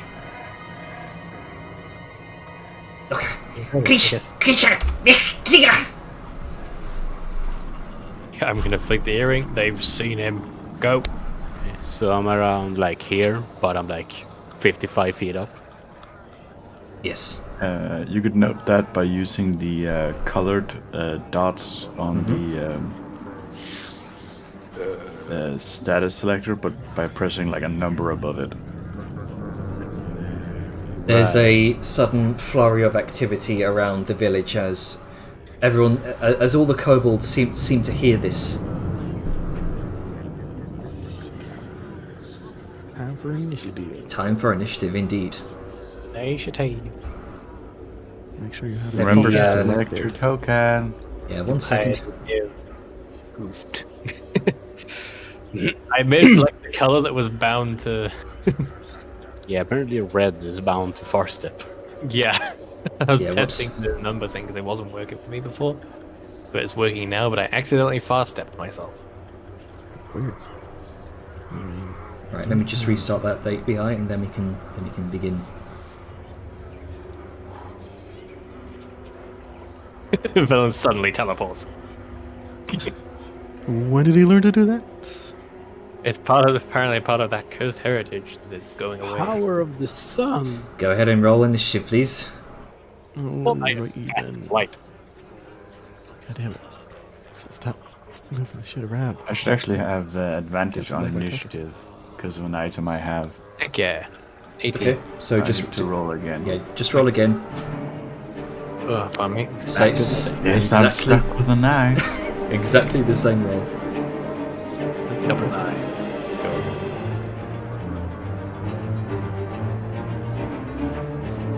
Alrighty, let's blitz that hole. Just go straight at it. Definitely So as prepare. soon as we noticed that they noticed Gronka, not necessarily before the alarm went up, or yeah, pretty much before the alarm went up, we'd be moving. So would this be a surprise round? They're not technically surprised because they've now seen Grunka. I don't know that the others are there. They don't know that the rest of you are there. So for the 4 of you, this would be a surprise round. They act before me, right? Yes, they're acting before you as a reaction to you. Okay. Have fun, you guys. has Angrim rolled? Oh, Angrim has not rolled. Let me fix that. Should. I'm surprised too. Yep, Yeah, so yeah. Oh shit. Okay.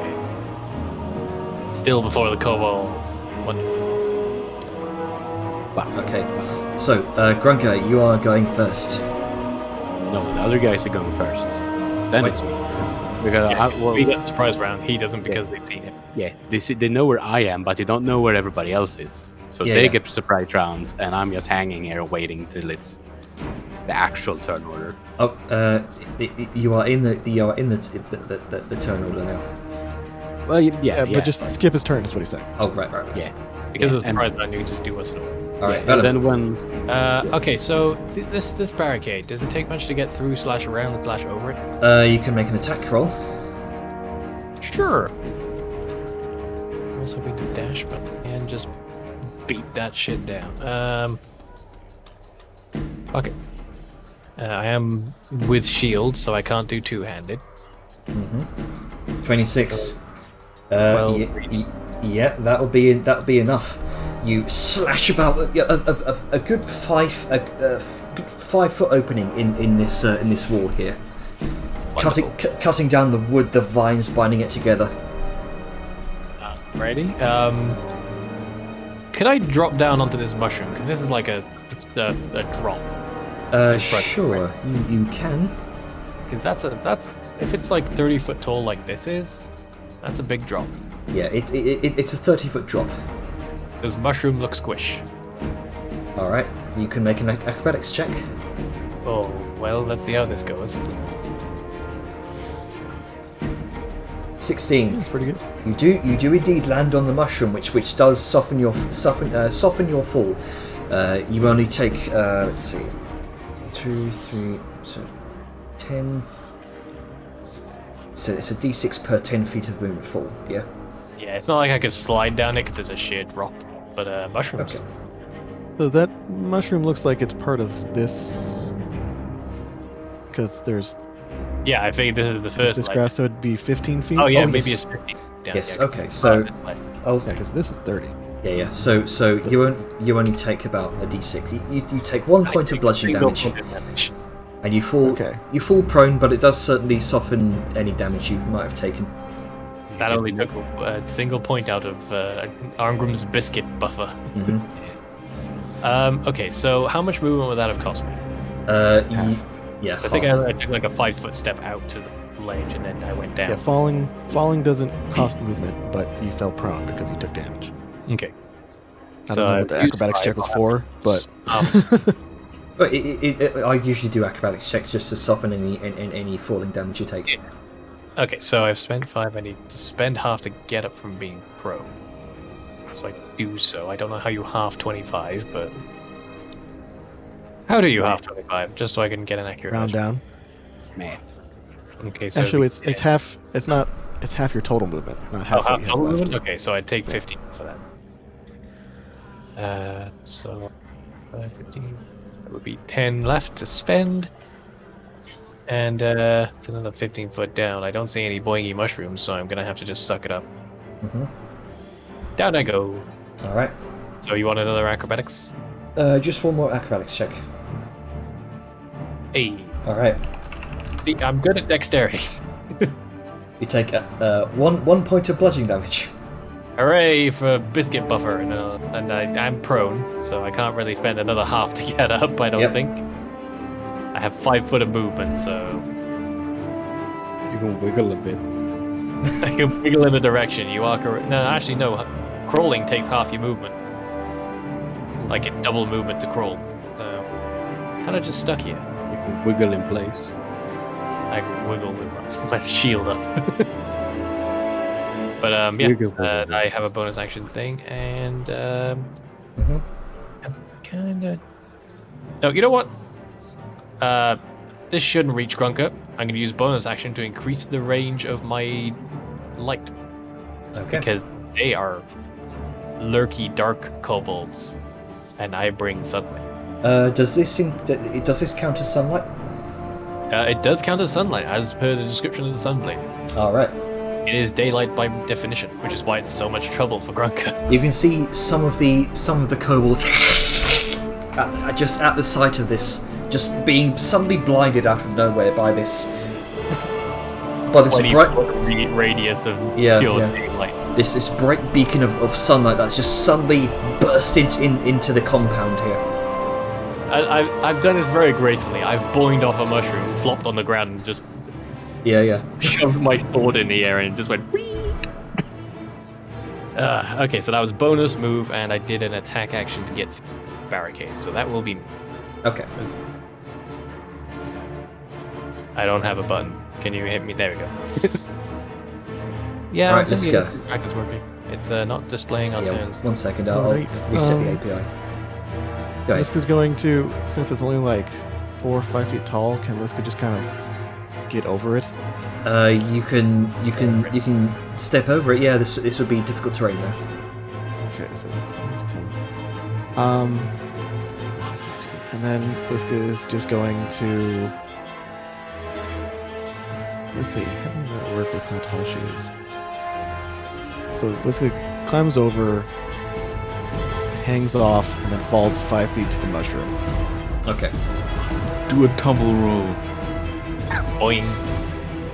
I hope And the mushroom can handle your weight as well. maybe, who knows? Yeah. And then. Oh, fuck, because I should have actually thought about this before I did it, but I realized that these are straight down and not a slant. Fuck. I must search. That's magnification. Liska is going to try to jump, but it's a flat jump because she can't get 10 feet. Hold on. Sorry. Should have done this beforehand. Anyway, she's going to try to jump. And Alright.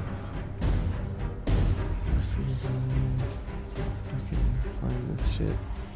I wish there was a search function on the cheat sheet, but there's not. So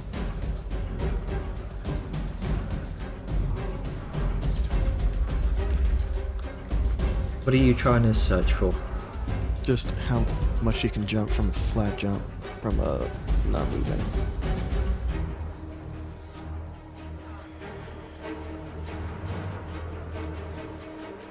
I don't think I have that on there.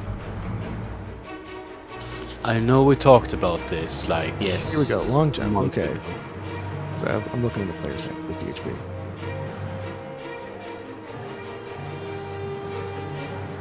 Okay, so if I move 10 feet, I can go feet equal to my strength score. Yep. If I move 10 feet beforehand. Otherwise, it's half that. Yep. Alright. Cool. Good old. So.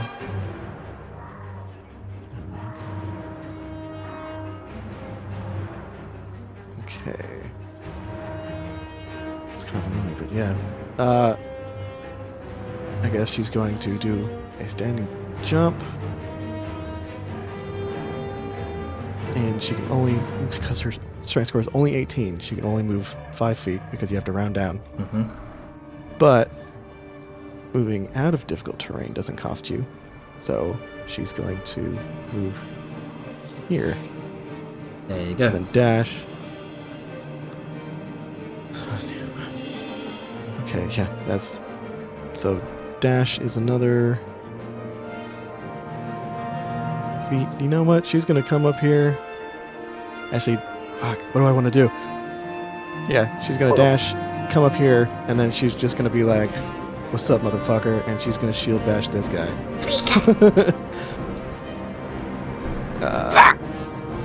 So, boop. Crack. Bong.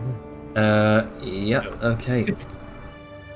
Oh wait, no, because I didn't take an attack. So yeah, never mind. I can't do that. I'm just okay. gonna stop there because Vellum is prone in the way, and I don't want to go through other stuff. So Yeah. They seem to have not noticed you just yet. You can just see them, the closest one to you, just make eye contact with you, and just, eyes go wide as this giant of a woman just comes barreling down the side of the cliff face. Actually, you know what? Fuck it. She's gonna jump. She's gonna take the movement from there. She can move 10 feet, so she actually gets her score. So she's going to land, move through Vellum at double, and then cost that. So she's going to get the there. Okay. And it's going to cost some acrobatics checks because that's a 15-foot drop. As long as you don't land on me, I'm fine. Go ahead and make an acrobatics check.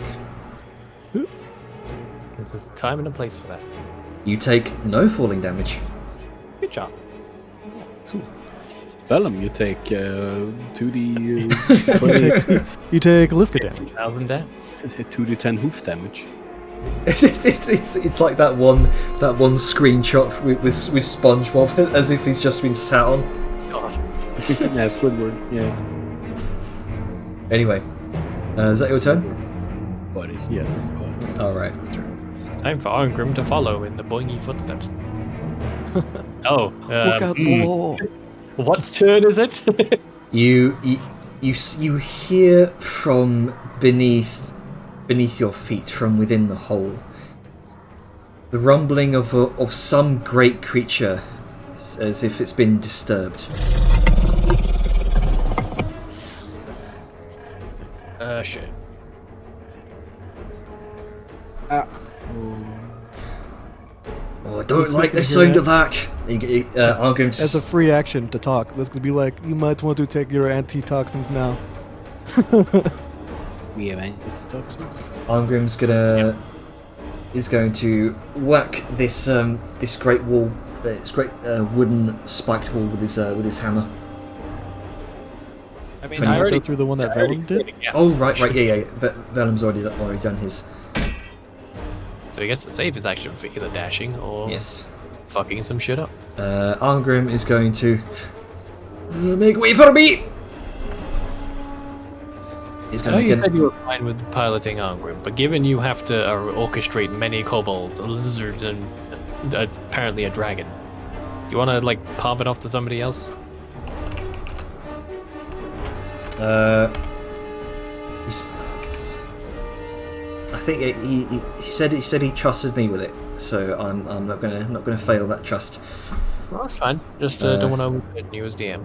He only takes 3 points of bludgeoning damage as he lands on his arse on the mushrooms, falls prone.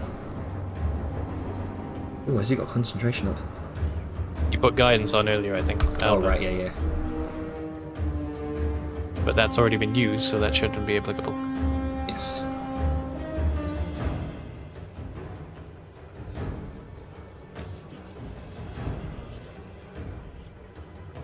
And now it's Saul's turn. Because it's a surprise round. I mean, Arngrim has his actions, so he can dash if he wants to. Oh yeah. So he's going to use half of his movement to get it from prone, and he's going to action dash. I think that puts him back up to 25 feet.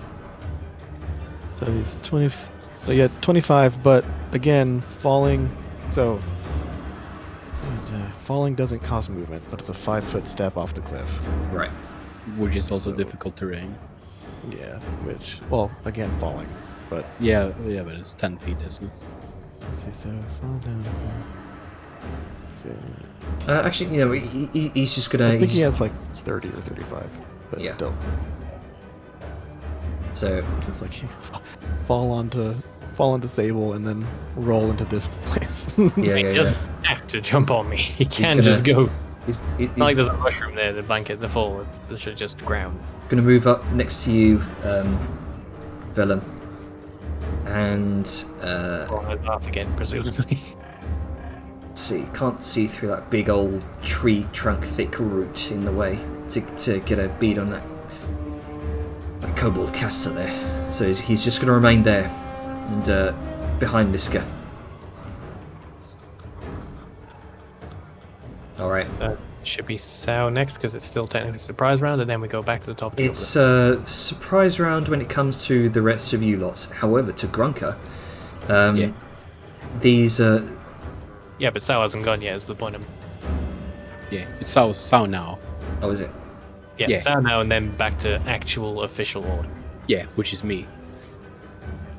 That's how the surprise round works. Yep, you go through the people who are being the surprising.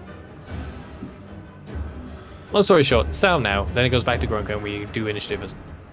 Right, okay. Alright, Scion. I'm going to load in a smoke payload on my launcher, and I'm going to gas these two fuckers. Alright, so go ahead and drag out that. That's a 20-foot radius, yeah? Yep. Alright, so go ahead and drag out that spell effects thing. And I need to fucking... How does this thing work again? You You select it, out, and then you in go the top through. left, there's like spell effects. Okay, Chat, not list. it doesn't give me a fucking list. Should show up in the There chat. it is. I'm just reminding myself what the fuck it was again. It is a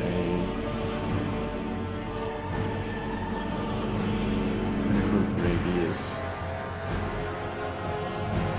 I forgot to specify if it was a sphere or if it was a square, so I'm gonna take it as a sphere.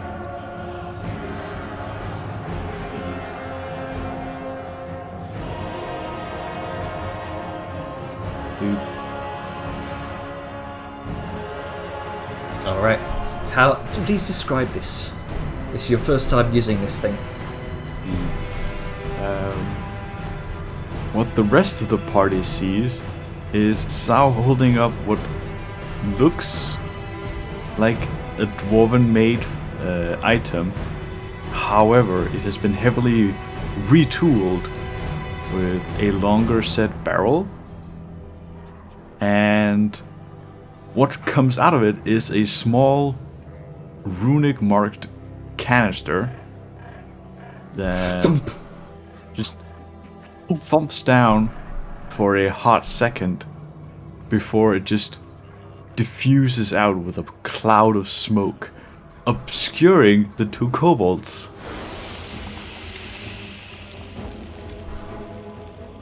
You've now borne witness to one of my homebrew items, the launcher device with a smoke payload.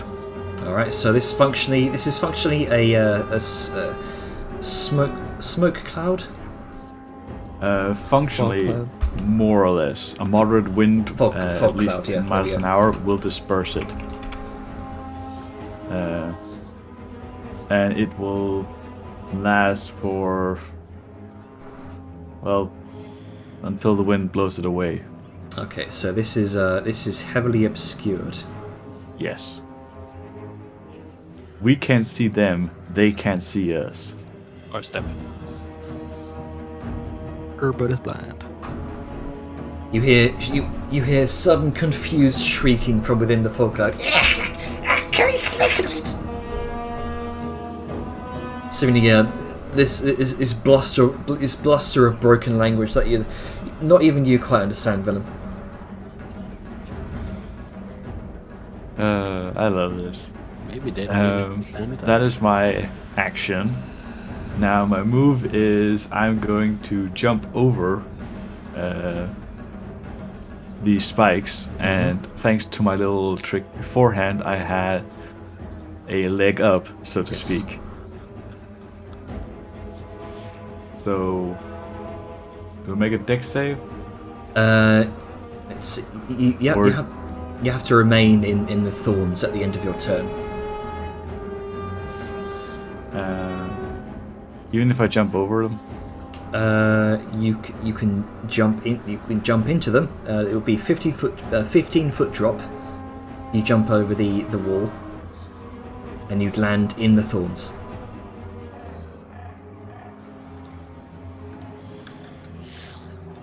I'm sorry, but I don't follow here. So The thorns are The difficult. thorns are these? A distance. this here, this is the wall. If you jump over that, you jump into the thorns. Oh, those are thorns. They meshed so much with the background. I thought they were just wall. Yeah, that's why the text is there, and they got like a little boxy outline. That's why the borders are there. Okay, fair enough. Then I'm going to yeet, skeet, delete this way around. Okay. And that should be my turn. All right. I clicked the button, but apparently didn't do anything. Yeah, the API's been stubborn. I'll just manually switch. Okay, back to Grunker. Yeah. Proper initiative. Begin. Okay. So I'm just kind of hanging there, 55 feet up in the air, looking down at this kobold who saw me. Mm-hmm. I'm just gonna like look at him. Just gonna make eye contact. And without really moving too much, I'm just gonna let go. All right. Go ahead and make me an acrobatics check to reduce the falling. Oh, hang on. Oh, yeah. So, as I'm falling, I'm gonna use bonus action to rage. All right. And I'm gonna try and like hone in on that thing. So I'm gonna try and land on it. Okay. Okay. What? So doing this while you're falling in midair, yeah. Yeah, or I'm kind of like before I just let go. Maybe I do a little like push off, so I end up in that direction. Okay. Go ahead and make me an acrobatics check. I'm gonna make you an acrobatics check. Agro baggage. Yeah, that's a 5. You don't quite land on top of him. So he just end up in the hole. You essentially let. Hang on, let me move you out there. You land and face plant directly in front of him. I just land here. And you take, let's see, this will be 50. So 5d6. 24 points of bludgeoning damage, halved. Yeah, so because 12. you're raging. Yep. Okay. High roll. As you just face plant straight in the ground, leaving a Gronka-sized imprint in the dirt and mud. Did you get angry before you dropped, or did you just drop? Yep. It's like, it's like. Insert me where he goes. Gimme! Except the scream doesn't end. He's just screaming into the earth. Yeah. It's like it just gets extremely muffled. It's like continuously. Like he hasn't realized he's hit the ground. Yeah. I'm too angry to stop. Yeah. All right. Yeah. So you're prone, face down in the dirt right now. Ow.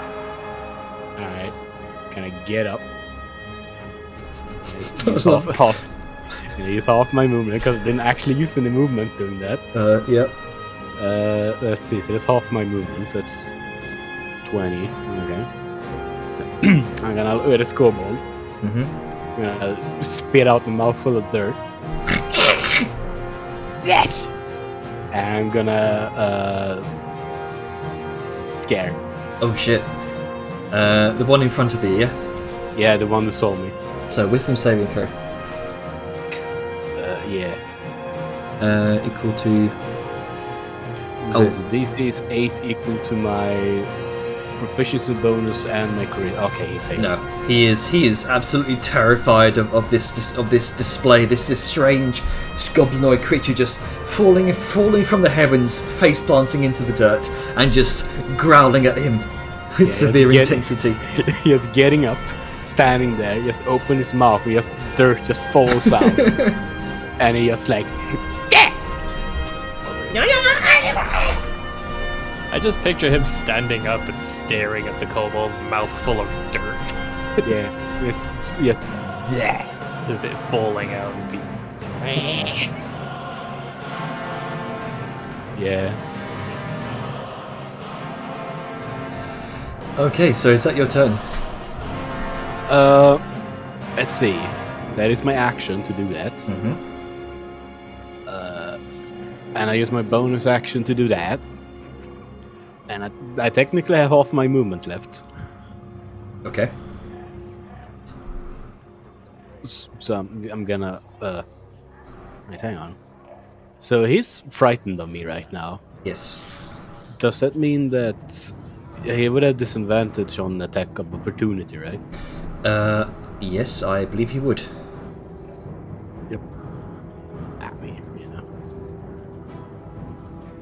Because Grunk is gonna like he's gonna keep staring at him, like he's gonna staring him in the eye, and he's gonna like walk sideways here. He's just gonna keep like backing away from him, like completely staring at him.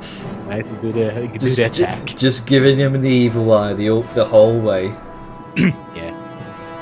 Not turning his back to him, anything. He's just like front is constantly against it, forward to him. Mm-hmm. Yeah, and you know you do do an attack or whatever. Yeah, he's going to give a swipe with his bony dagger. Yeah. Made from what looks like some sort of large fang. Yeah, he misses. Yeah. Yeah, 7. Yeah. So Grunk is gonna just keep backing off. Let's see, that's 5, so I have 20. This isn't this. And then Grunk is just gonna step off the ledge and fall down. Just face plant on this thorny branch people here. I'm gonna go through. He's back. He's back planting because he's still staring at that kobold, and then he's like. All right, go ahead and make a dexterity saving throw. Sorry, no, acrobatics check rather. Acrobatic check. Acrobaggage. It's 8. Okay, so you take that's 1, 2. You're going to take 5 points of bludgeoning damage, fall prone on your back on this branch, this thorny branch. 2 damage. Okay. Mm-hmm. All right, I'm just gonna lie there on my back, very angry, face full of dirt, and Face full of dirt, back full of thorns. yeah, and I'm just staring at that kobold through the earth. Yeah. All right, is that your turn? Yeah. Okay, so That angry gaze upon him. make a dexterity saving throw for me because you've ended your turn on this thorny branch. Ow. Dexterity saving throw. Yes. DC 12. Yes. And Janner, Mm-hmm. I can see the thorns. Yes. Okay, good. I don't know, can you? You can Staring definitely at that one guy. you can definitely see the thorns. Okay, good. So you get advantage on this saving throw. 17, yeah, no issue. You are fixated on that one kobold, and you don't even have to look back to know that there's some sort of danger coming your way, and you just roll off to the side, just keeping your eyes just fixated on that cliff wall. Yeah. Hopefully he made him extra scared. Mm-hmm.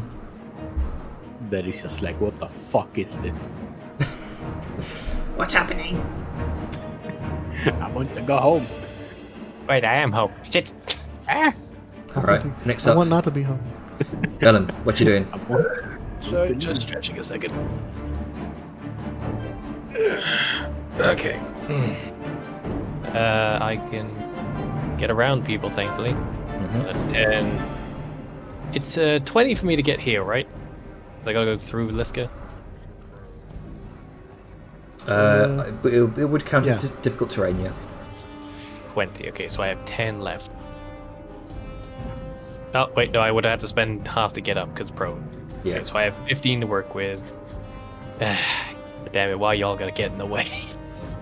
Everyone's just mad dashing for this hole. Yeah, I was just like, okay, let's split up so that we're not clumped together. Instantly clumps together. That's how it happens sometimes. No plan Like, survives damn, I was first far away contact. for a reason. Okay, I have 15 to work with. I'm gonna have to dash if I want to get anywhere. So it should put me. If I dash and get up from prone, does that spend half of my total, like 30 out of the 60? It spends half your movement, not your speed. Or it spends half your So 15 to get up, I yeah. still have 45 to. Yeah. Okay. So it's 20 here. Enough to get it. Hello. Bonjour.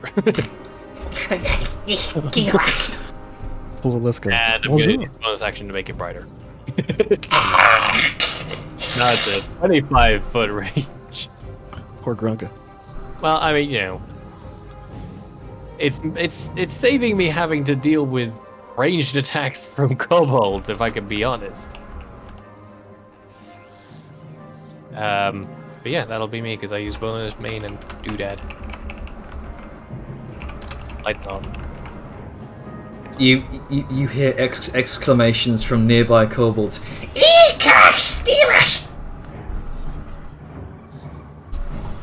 Like this asshole. That was literally the sunlight. It burned. It burns. It burned. Singular. By the I way, can't do- could you mark where you guys broke through the fence? Sorry, what was that? Sure. 1 second. Let's go in over hers.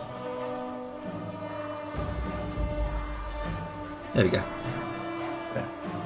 Marked, so I can, take note of it. What's it have on? Another symbol. Jader. Can I fiddle with auras? Or is that something I should... That's I mean they're all overrided by the health auras. Okay, never mind. I didn't realize what auras were. Okay, because I noticed my lights on and lights off doesn't work anymore, so... Yeah, things are being fucky with the API. Fine, I'll just eyeball it. So 25... I have a radius for this. I'm smart.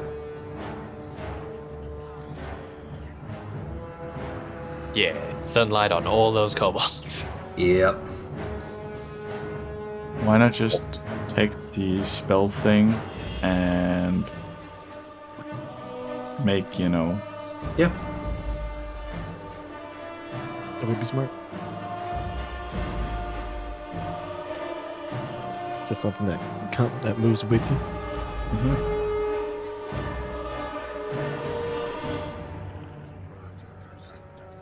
So the spell thing usually focuses on a point and not the center of a square.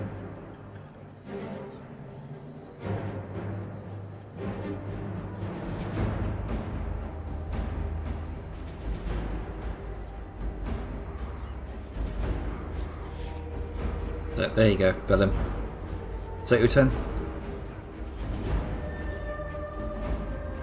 I was muted. Yes, my turn was complete because I have nothing else I can do. Okay. Next up is Liska. Righty then. So Liska is going to... Let's see. Let's measure some stuff out.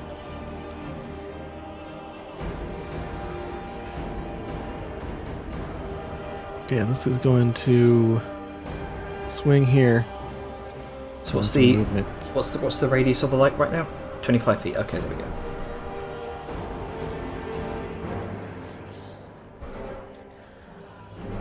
Should technically be bigger. Yeah, I don't know how it's supposed to be centered, so... So basically the half ones, all the ones that it's going halfway through are also filled. Mm-hmm. So Didn't get as many kobolds as I thought, but There we go. wonderful. All right, yeah. So Liska's going to get to there, and she's going to glance down into the hole. All right. Yeah. Make a perception check. Ricola. Okay. Is this like gonna be an action, or is this? This Because if she's just glancing down to see if there's like anything in the hole, like she's not gonna be sitting there studiously looking. yeah. She wants to see if there's anything right there, like at the lip. Sure. I'll say this will be just a quick bonus action to do.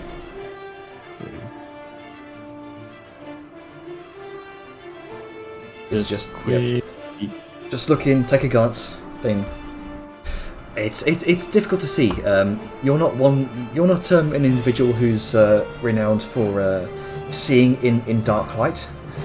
I mean, there's a huge 25-foot beacon, like right next to me. It's not going direct. Yeah, that's true. Though the sunlight itself doesn't venture kind of all the way further down into the hole. You can see it does extend for about 10 feet before shadow takes it. You're not able to see beyond that. So 10 feet, and then how many feet of dim light beyond that? About 5 feet of dim light before it kind of curves off. Okay. So is there anything within the 15 feet inside the hole? No. Okay. All right. Then yeah, Liska's going to sit there and she's going to take the. I guess she's gonna take the dodge action because why the fuck not? Mm-hmm. Actually, wait, no, because fuck it, we have a plan. We're going through with it. She's gonna dash and then just, whoop. All right. As Liska disappears into the hole, you can see she you can see the top of her head as she lands. Is she actually stuck? I swear to God. No, she's not stuck. You can see, Liska, that the tunnel continues about 10 feet. Okay. Is there anything around, or is it just like kind of darkness?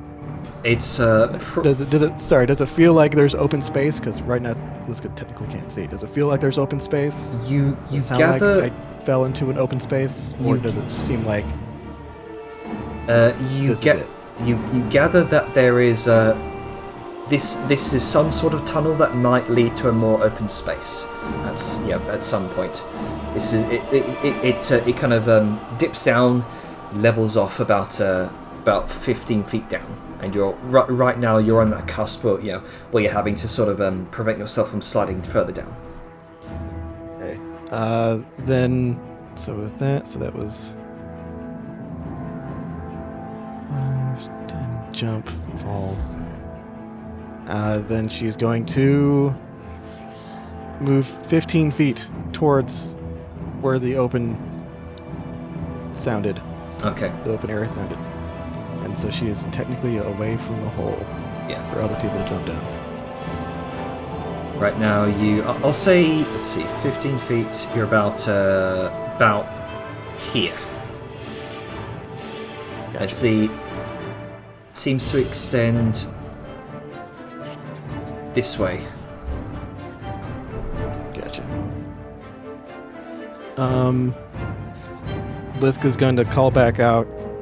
It's like, okay, the hole continues on for some time, so just go forward. Yeah. You can you hear also what sounds like the rapid movement of Earth.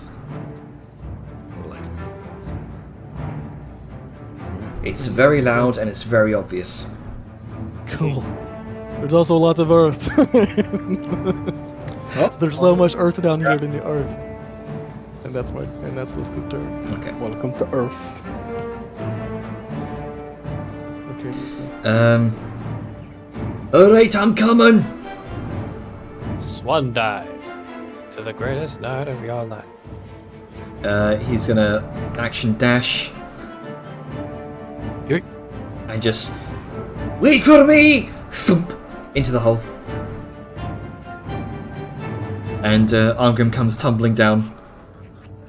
All these kobolds like, what the fuck is going on? Let's see here. This is like a 15 feet drop. Oh, okay. Yeah. Arngrim takes 3 points of bludgeoning damage as he just oh, what's that? What's that? I can't remember the film. Goonie slide. There we go. I don't know why he's concentrating on something. I've got to fix that. I think it's because like he said that he's always casting guidance unless like when out of combat, so it's probably like has that like ticked in somehow. So he lands about 5 feet away from you, Liska, behind you.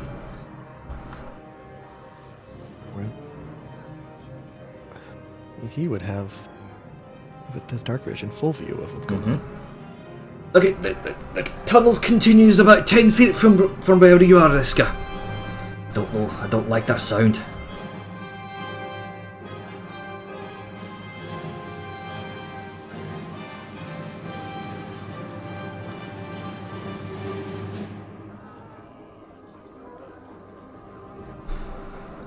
Okay.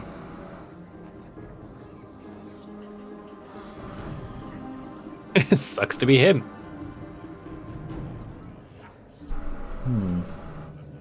He is currently in daylight.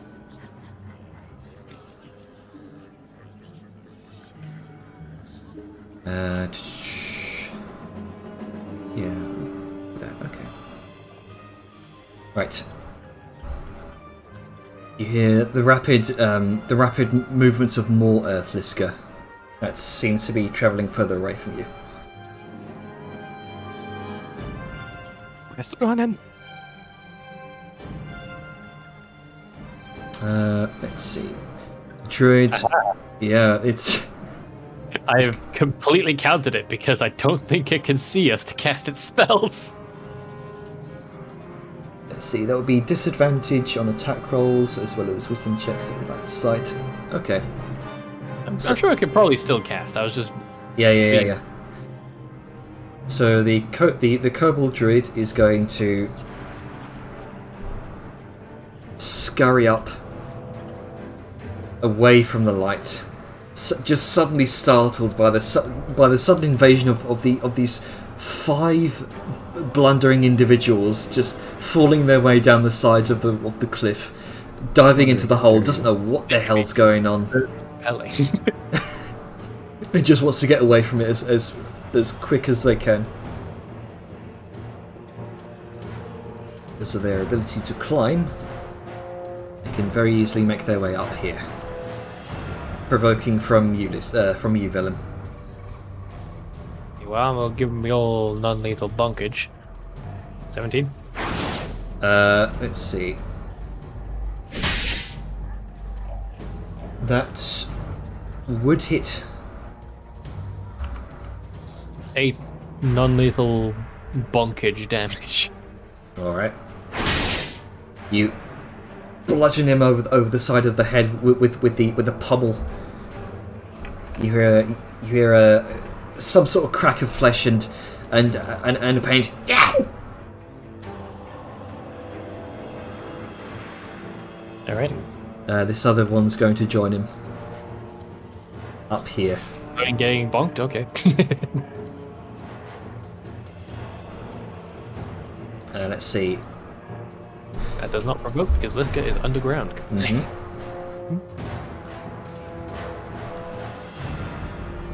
So I've got to load up the sheets again. I do love being able to consistently flashbang everything within a fucking 30-meter radius. Mm-hmm. Well, 30 foot. That's the maximum it goes to, sadly, I think. You got a fucking lightsaber. Stop! I hate that comparison. It's I hate that accurate comparison. It's shaped like a blade. It's not a fucking tube. It's not a tumor. I'm sorry, proto lightsaber then. Okay, so now that they're out of, You know my fantasy. Don't inject my any sci-fi into this. as kobold druids scatter, immediately a series of firebolts come your way at a disadvantage because you're in the sunlight. It is hard for me to look at. I am too majestic. So 9, 5, a 17. Nope. All right. My shield up. My AC is 20 currently. As a number of firebolts scatter across your feet, and you end up deflecting one with your shield. Let's see the forest kobolds.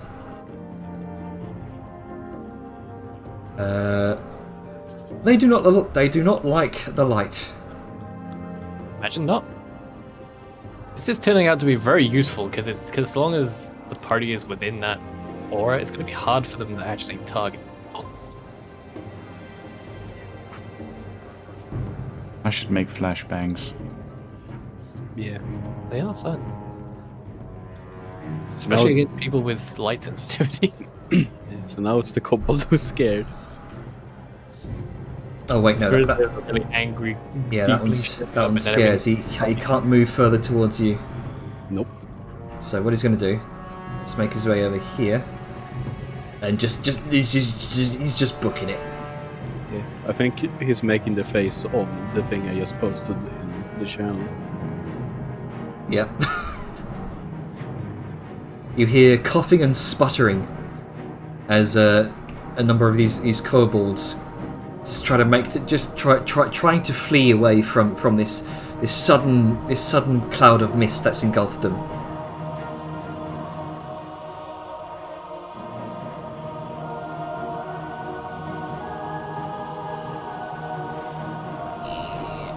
Here we go.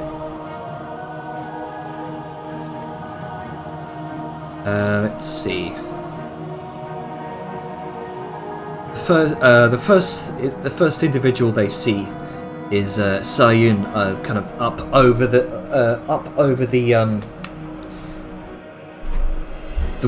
wooden fencing here, and they're going to make a couple of sling attacks with. I think this will be disadvantage.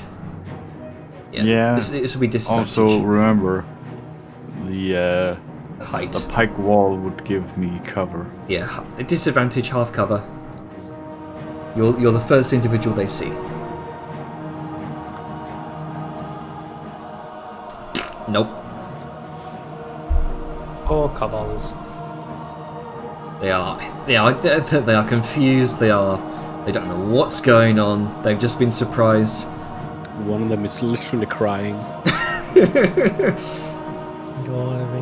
They should just give up. Let's go home. Wait, they They are home. Just stay home.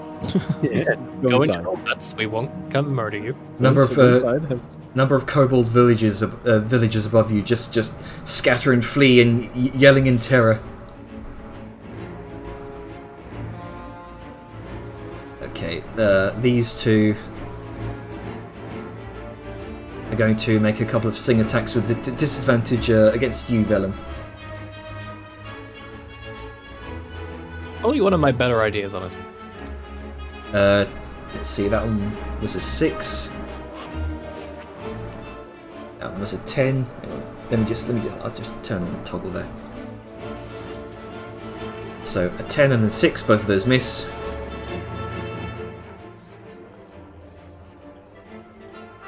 Anything under a 16 would miss. Mm-hmm. Well, like base roll of 16. So yeah. These two, very, very deftly, using their natural forest kobold abilities, are going to scurry down the side of the wall here without much issue.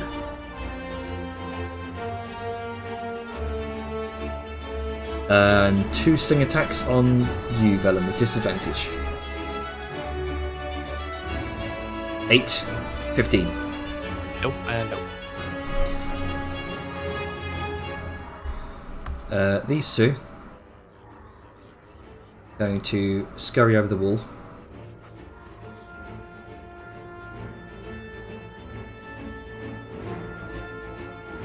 Down onto the branch where the Sorask is.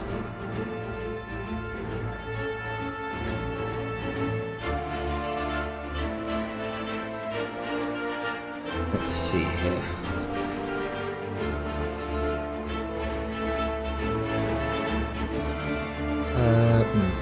Disadvantage. A 5 and a 6. Nope. I don't think they hit down.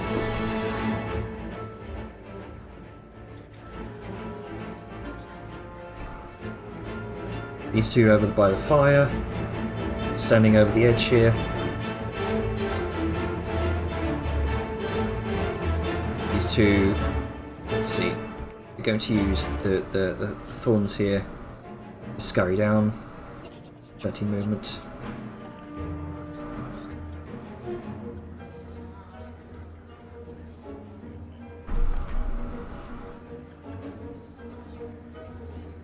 Come on, let me select it. There we go. Many go. So, 2 more attacks on you, Vellum. I feel like Liska right now. Yeah. 15, 11, both those miss. Yep. You hear a chorus of alerted and scared chatter. Alright, Scion. Your ass moving, Sal. I don't know how long I can keep him away. I am gonna be a cheeky fuck. And I am going to move right over here. Good stuff. And I am going to reload my launcher as a bonus action.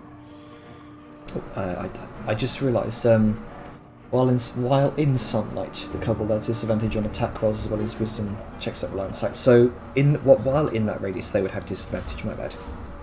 So, Their target is within direct sunlight. I currently exist as. it's a sunlight sensitivity. While in sunlight, the kobold has disadvantage on attack rolls, and that radius is sunlight. When You have disadvantage on attack rolls and wisdom perception checks that rely on sight when you, the target of your attack, or whatever you are trying to receive, is in direct sunlight. I'm looking at the World Anvil thing that you did for kobolds, but also that's just how sunlight sensitivity is for everything.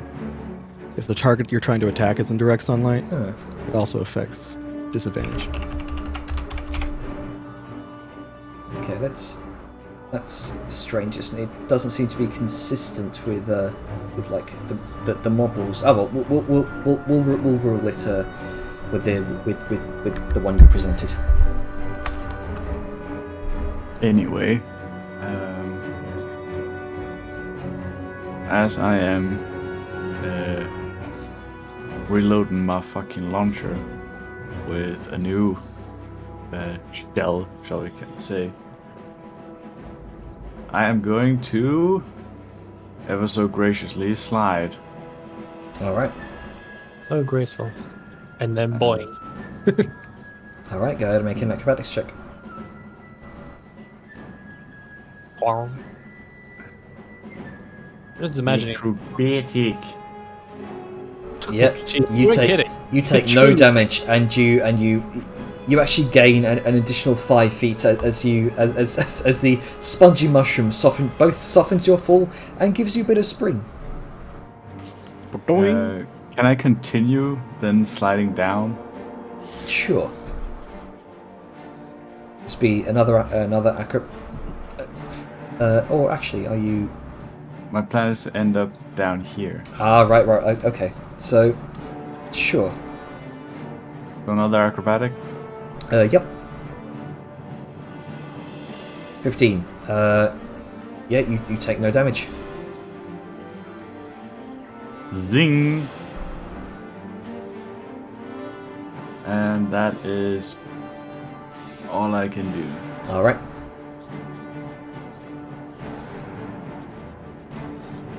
Zlzr. All right. It's the Sorask Shaman's turn.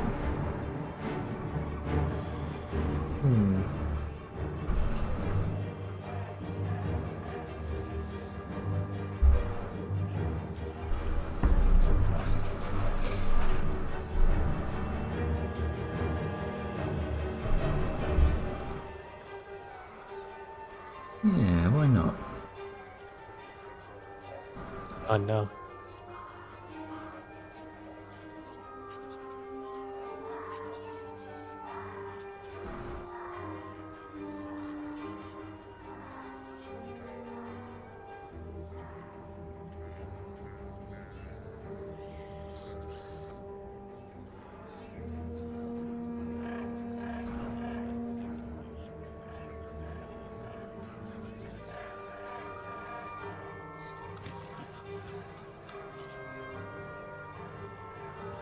Yeah.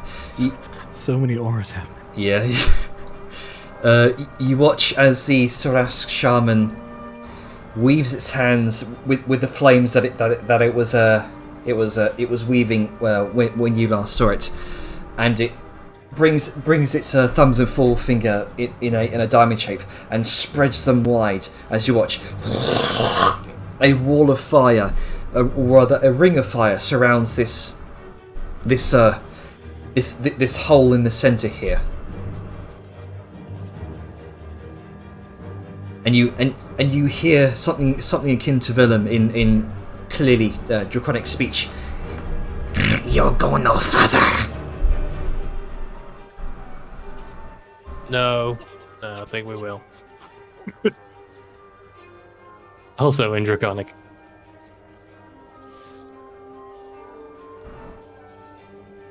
Okay, so that is a wall of fire. It sure is.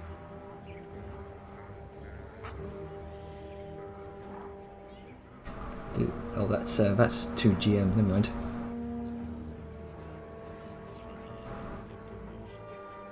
There you go. Come on.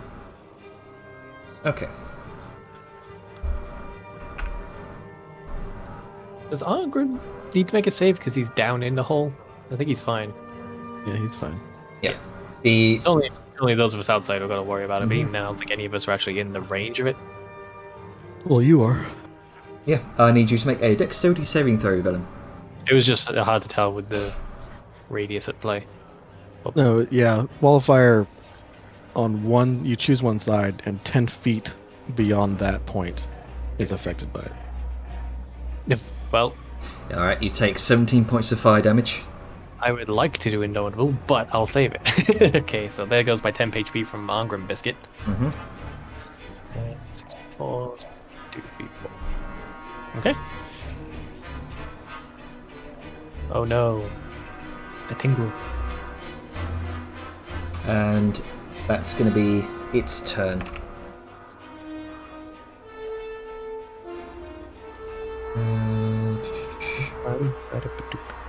Yeah, that's going to be its turn. Alright, Grunka. Hit me. Alright. I'm gonna get up.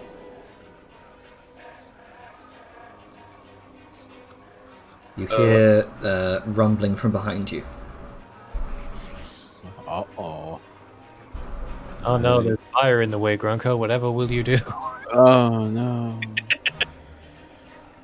Let's see. I'm gonna... so 20 feet left. I'm gonna go over here. So the firewall is like directed inwards, right? Outwards. Or is it It outwards? hit me, so it would. He said, So, yeah, so it'll hit me now, right? Mm-hmm. And I believe so. yes, check. can I go through it, or is it literally like impassable? You can go through it. It's just gonna burn the fuck out of you. Mm-hmm. Well, I'm too mad to care. Going with the plan.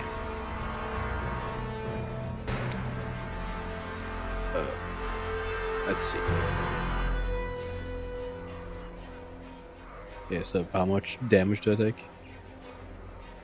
When a creature enters the wall for the first time on its turn or ends its turn the other side of the wall. Okay, so you need to make a dexterity saving throw, I believe. I think when you go through it, Even then, you just automatically take it. Okay. Right, let's do the damage. Do the Yeah, the dex damage saves again. only when it first appears. After that, it's your own damn fault. Okay. Okay, so going through. Oh, you take 17 points of fire damage. Right, so and half that is 8. Yeah. Aren't you also raging? Well, that doesn't really do anything with. Right, fire. Resistances don't stack. Yeah, I have to have my natural resistance to fire. Yeah, so that, and we just gonna go through it. All right. down he go. So how far can I get?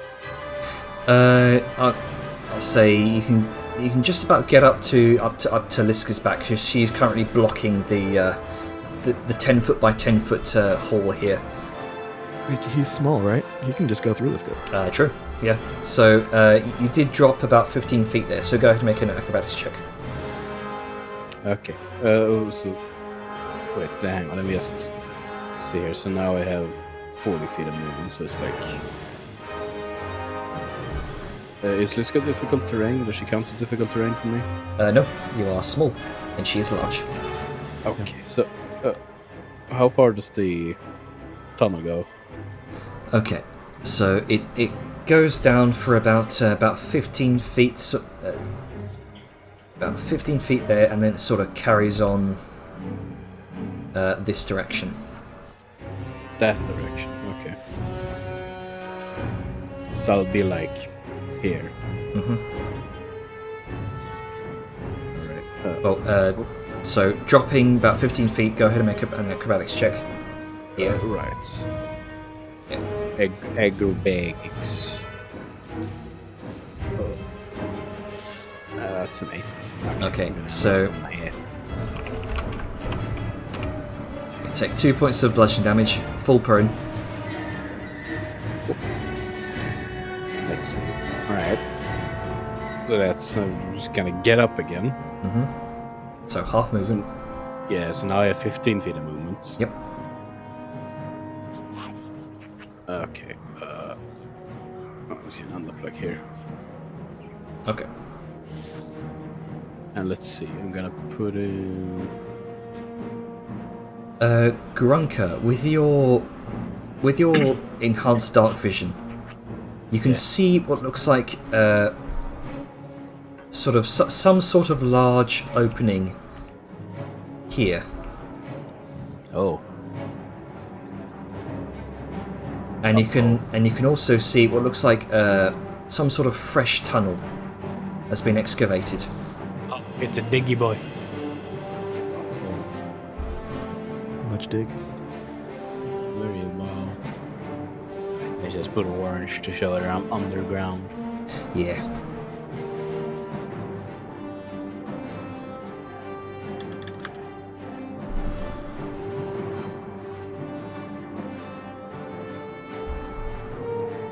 Alright, is that your turn? Yeah.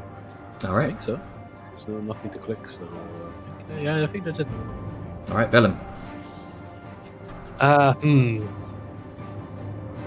Well, thankfully I don't take any damage unless I end my turn here. Mm-hmm.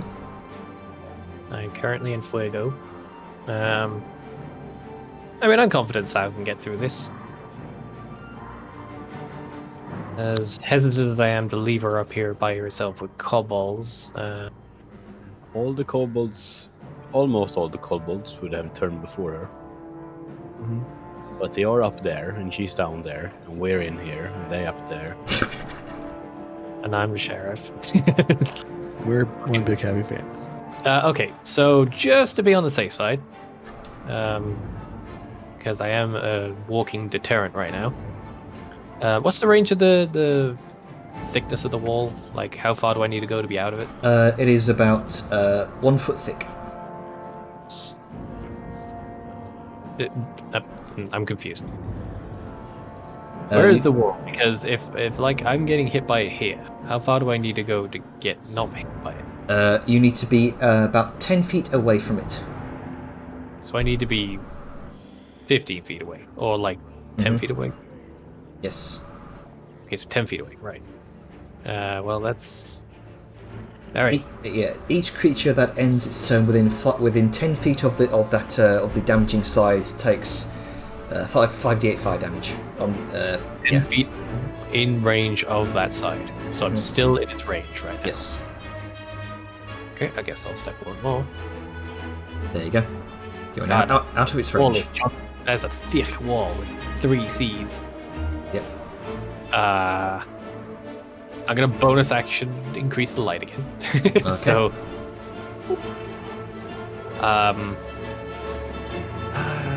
okay. Since I'm waiting for Sal to get in there, I'm gonna go ahead and take the dodge action. And ability spell effect. Scion, you sense an increasing tremor beneath your feet. Oh, it's coming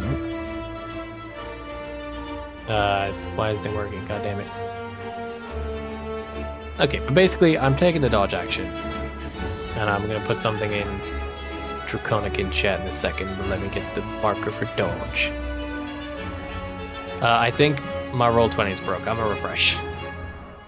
No, the API is just fucking... Okay, the API is just... Well, I mean, you get what the point is. What radius? 30 feet. Okay. Because I can put it to, and it's 5 foot every bonus action. Alright. And I'm gonna type something in chat real quick, but we can go to the next person. Okay, Liska. So, I think...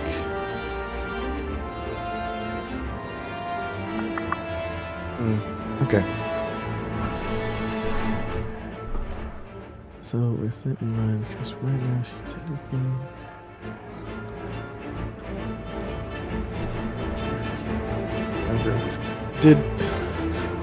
Did Arngrim bring the torch that he'd been carrying? Yes. Okay, cool. Then with that in mind, Liska is going to, barely being able to see the hole, she's going to move up for Grunks, dash, and go into whatever the fucking hole was, and basically just with her shield on the right wall. Oh shit, that's not what I wanted. 1 second, let me draw out that cavern, since this is a sort of impromptu moment. Jesus. So much shit on the ground. Yeah. Think that's centered? Yeah. That's a big ass radius. There we go. And from what Grunker points out, seems to be some sort of tunnel that's come out this way. You're not sure where it goes.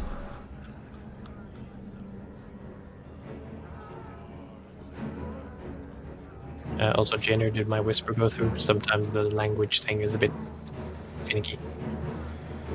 No. I did a draconic thing, so... On my screen, it's just above the utility thing that came up, but... Just whisper me directly. Yeah, I'll just whisper it. Liska, what you doing? Trying to use your fancy things. So she's going here. Alright. Basically as best she can. She's going to go and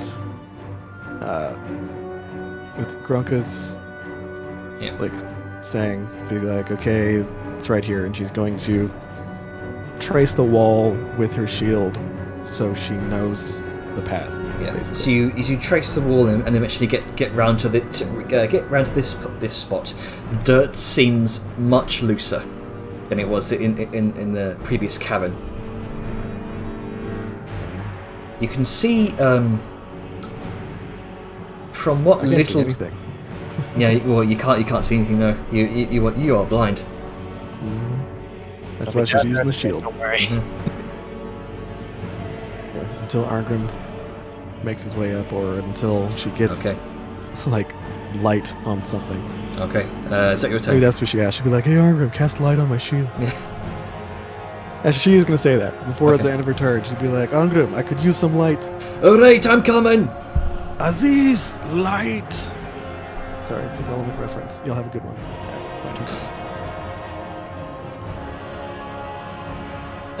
So much shit to waver through to actually select the token. Do we need? We should probably get rid of the smoke grenade cloud now. Yeah. I don't think it's relevant. Yeah. There is a lot of shit on the ground. Excuse me, Grunka. What? I'm coming. Oh, is that gold?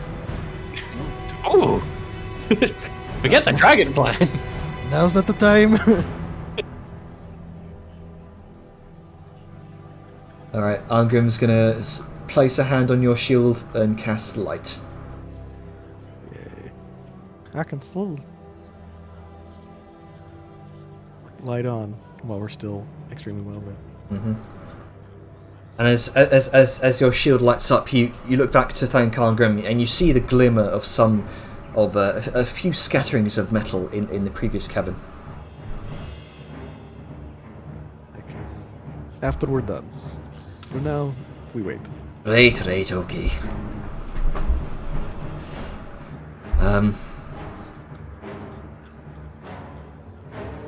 Let's see.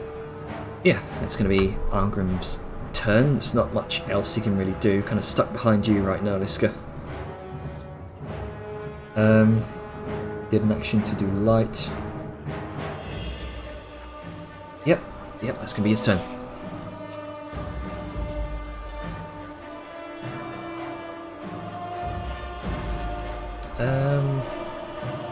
Did you get my whisper, Jainer? I didn't. No. DM, sorry. You said to put it in DMs, so I put it in DMs. Oh, right. But yeah, I don't know how relevant it's gonna be, but you know, fuck it. Say it if it does anything. Alright, go ahead and make a persuasion check. Yeah.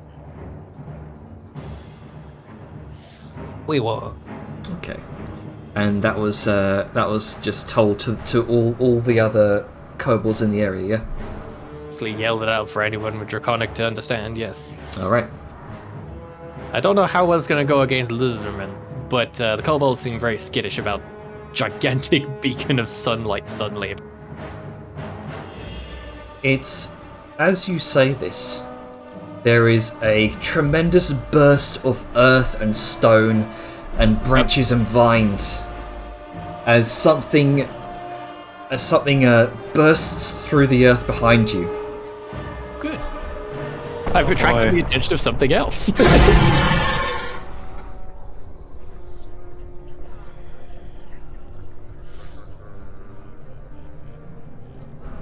Well, we're up here, and I'm glad I didn't go down the hole now. Leaving Sao solo with that was not gonna work. I'm not made of paper mache anymore. No, but that is a dragon. You see, bursting through the earth, vestigial claws grasping onto the edge of this cavernous hole. It's just sundered through the earth. You see, emerging from the side of the wall here, a long serpentine creature, this long serpentine head, thick with deep green scales, and a crest of thin winding horns. Its tongue flicks from its mouth like a snake, as the rest of its enormous, long, thin body slithers from this opening it's just made in the wall. You see two great wings unfurling from beneath it as it rears back and roars an hour. You see before you a 15-foot long young green dragon. Wonderful. Also, I realized. At least it's young. As it sees both you, Sal, and Verlin beneath it, it expands its chest, inhales, What did I say? What did I say? Use your antitoxins. and unleashes a deluge of noxious gas. Let's see here. I just deleted a radius because it's going to get in the way and you know how far out it extends. Mm-hmm.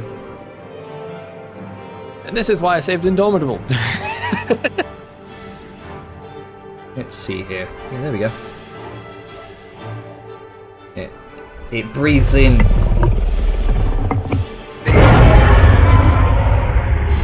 Oh boy. And unleashes a deluge of toxic green fumes. I need you and Scion to both make Constitution saving throws, please. Oh, you whore. Dodging doesn't give me advantage on that. Alright, con saves I'm better at, though, thanks. Welcome to poison. Oh, that's a 15.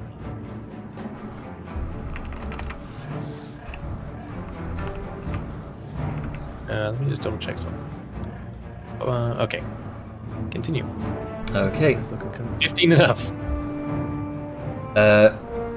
Let's see. Yeah, you both succeed, and you take only. Well, you would have taken 43 points of poison damage.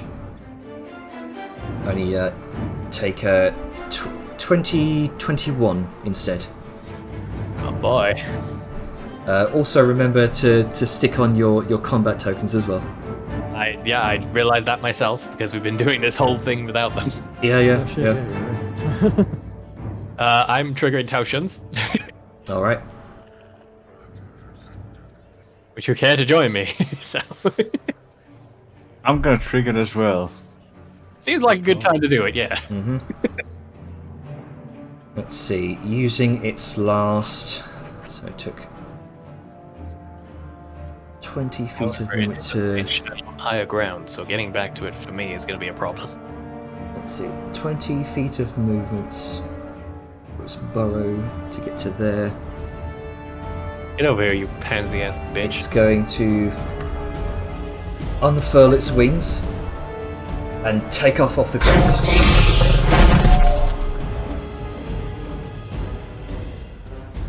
And fly up about 30 feet, I'll say. So he is being a bitch. Okay. Now, 30 feet from where? From Where he or from where? From where he is right now, or Okay, so rather, it like is. 5 feet up. You do not know that. You do not know the biological sex of this creature. Interesting. I meant I was asking about heights. Yeah, it's 30 feet off the ground right now. Yeah. So it's 30 feet off of here, but there's another 15 down to us, so it's 45 from us total. Yes. So 15 feet, fly 80. Okay. I hope they can follow it up, because otherwise they've got to go back the way they came through the firewall. I mean, it did a nice tunnel for him. Total of 40 feet of flying movement over here. Oh. So Still same height though. Question. Yes.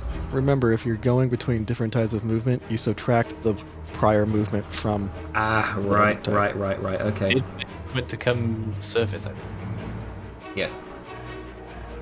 So, like, if you have, let's say, 40 feet of flying and only 20 feet of burrow, then you subtract 20 from the 40, so you only have 20 feet of flying left. Yeah, Okay. movement spent. So we can movement get spent. 30 feet.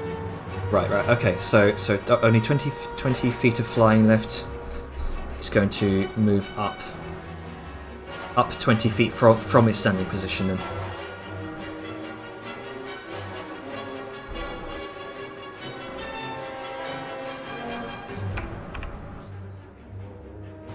There we go. Okay.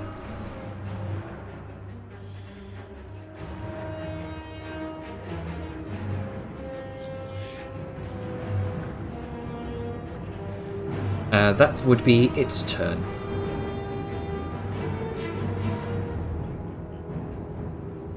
Kobold druids, seeing what you could probably they think equates to their demigod bursting forth from the ground here.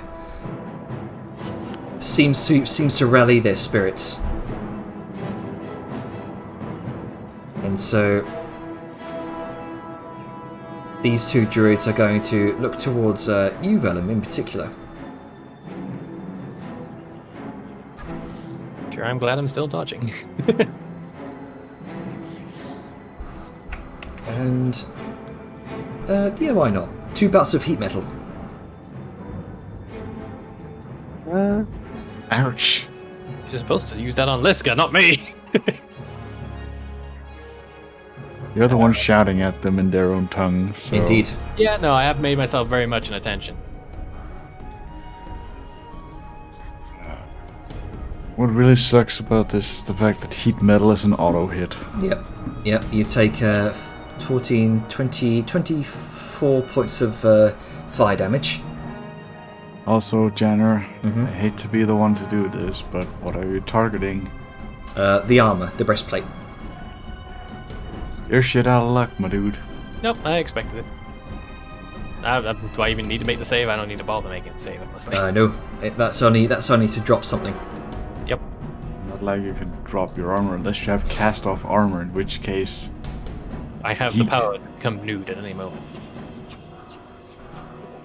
The third, let's see, the third druid is going to.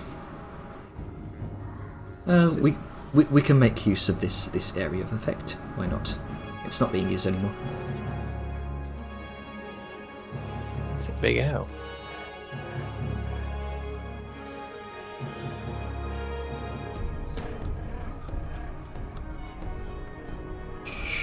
You watch as someone's vines and gnarled branches grow beneath you as he casts Entangle. Ooh. Druids, man. They don't fuck about, except when they do. So that area is considered difficult terrain. Does anyone happen to have Dispel Magic, perhaps? And I need you to make a strength saving throw, please. Oh boy, the thing I'm good at. Rolls low. Why jinx me like this? Oh, I did make the DC though. Yeah. Neat speeds. Scion. Yeah? Go ahead and you're in make. Make a strength saving throw, please.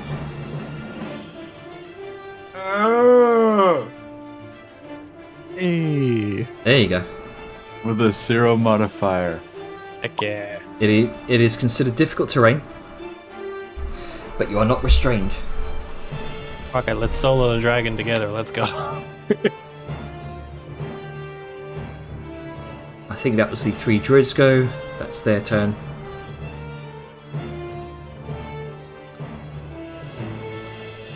So, I believe this druid still considered frightened. Sorry, this kobold. No, it. Because the soul Grunk is no longer.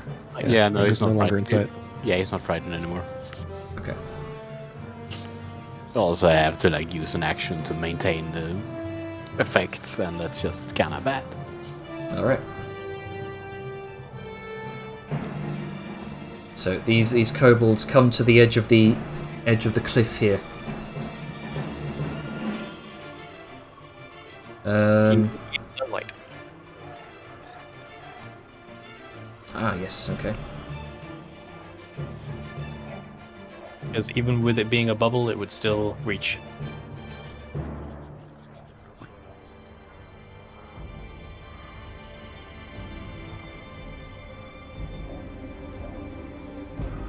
These 2 kobolds jump down Well, they're climbing down the wall.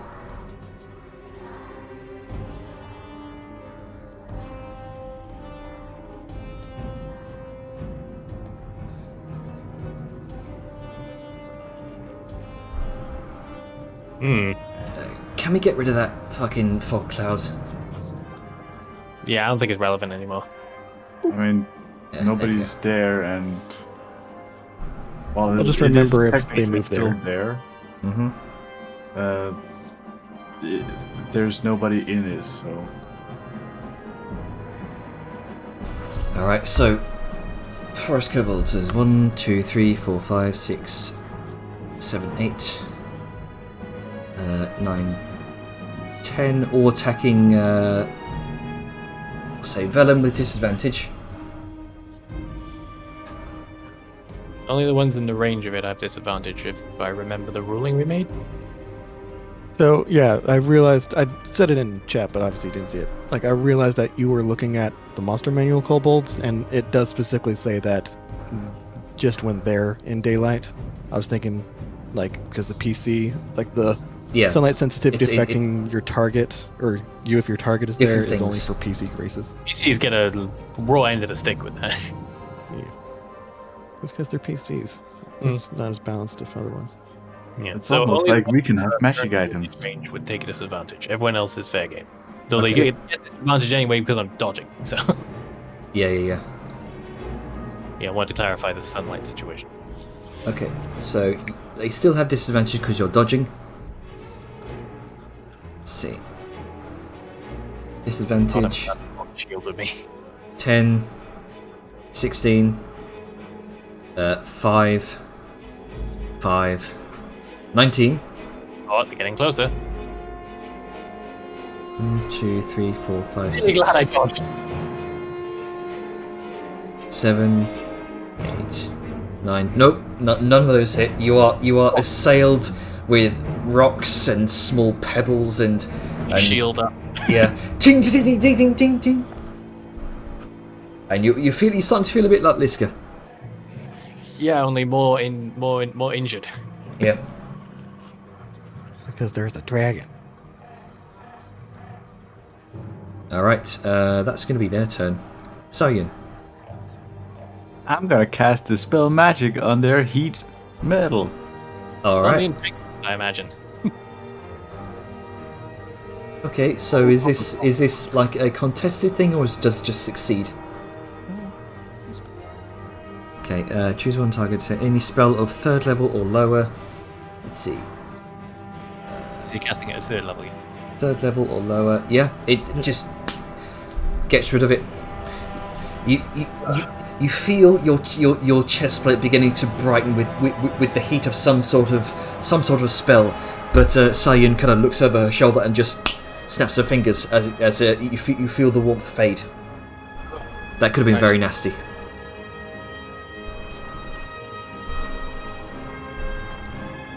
All right, is that And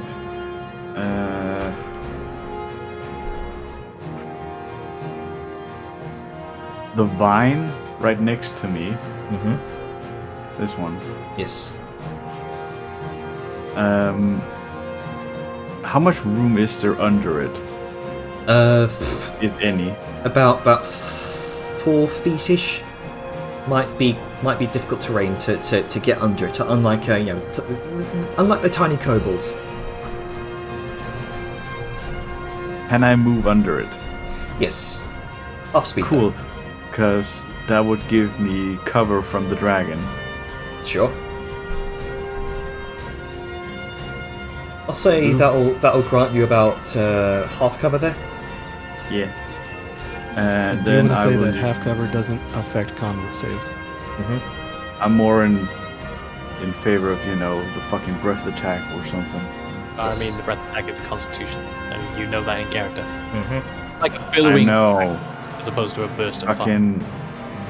But getting swiped at still Yeah. affects it. So And then for my bonus action, I'm gonna plonk this bitch with my turret. All right. Yay! That would hit.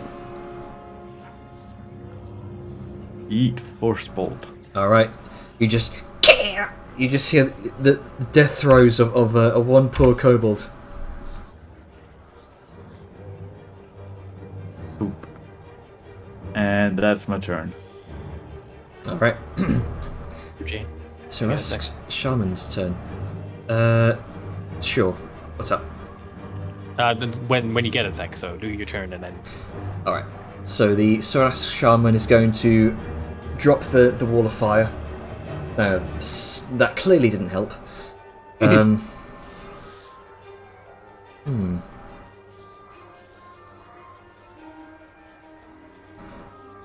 ahead and make me a wisdom saving throw, Verdant. Oh boy.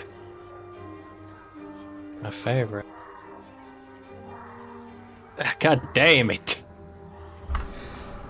Scion, you watch as Vellum. Hold on, I do have my Indomitable. Yeah. I thought you'd used it on the breath attack, but I made that save, so Okay. Ping don't know what it does. So if I fail, I can do a new roll. Okay.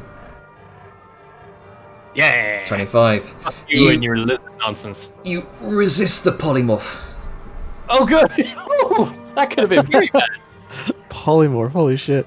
Good shit. So glad I remembered Indomitable. Yeah. Good look at it. That could have been nasty. Oh no, Vellum's become a fish. I do fall in the water a lot. Yeah. You hear some sort of draconic cursing under the breath.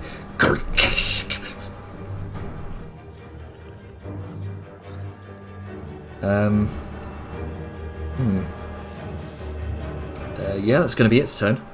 Shit out of luck. Yeah. All right, yeah, Grunka, what you doing? Well, can't really see anything in here. It's empty. This bit empty. I wonder why the dragon went cough cough. I'm hearing like, oh, it sounds like something's up there now. So I'm probably gonna go like back here. How far up was this? About 15 feet. Oh. Can I climb it? Yes. Half speed. So you can use your entire movement essentially to get up and over, or rather, did you? Yeah, this would be like a dash action. Yes, I went.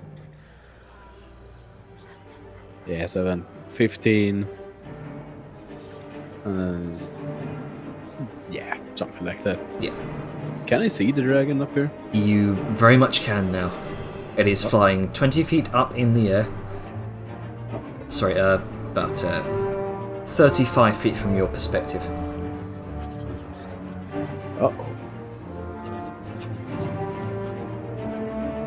Well, I'm gonna rage again because I think that wore off.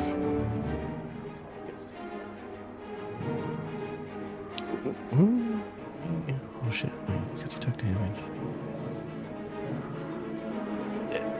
If you make I think if you make an attack this turn, it wouldn't, because you took damage going through the firewall, and that Right. reset it. But I think I had to use like my One dash turn. to get up here, right? Well, let's see. You moved. What's your movement speed? 45. 40. Yeah, the firewall is no longer there, by the way. The Soras shaman dropped it. You sucker. So yeah, you wouldn't need your dash. So yeah. Yeah, because I'm just gonna stay in here and use my rage. Can I point one thing out? Mm-hmm. Sable, do you remember the one thing we forgot to do? What? We had an extra action. Oh no, my turn hasn't come up yet. Well, be a good boy and use it, because I forgot mine. Oh yeah, I did remember. Don't worry, I have a plan. Is that your turn, Grunka? Yes. Alright. Vellum, what you doing? I'm no longer dodging, so I'll take that off. Okay, this isn't relevant anymore because I think the entangle got dispelled. Did it not? That was the heat metal. The entangle is still there. An area? Yeah, it's an area of effect. Isn't dispel like an area? No, he was specifically targeting you. Ah, okay, so good to know. Right, You can target a spell, or you can target an filter object. That's Yeah, that was one of the kobold druids that did it.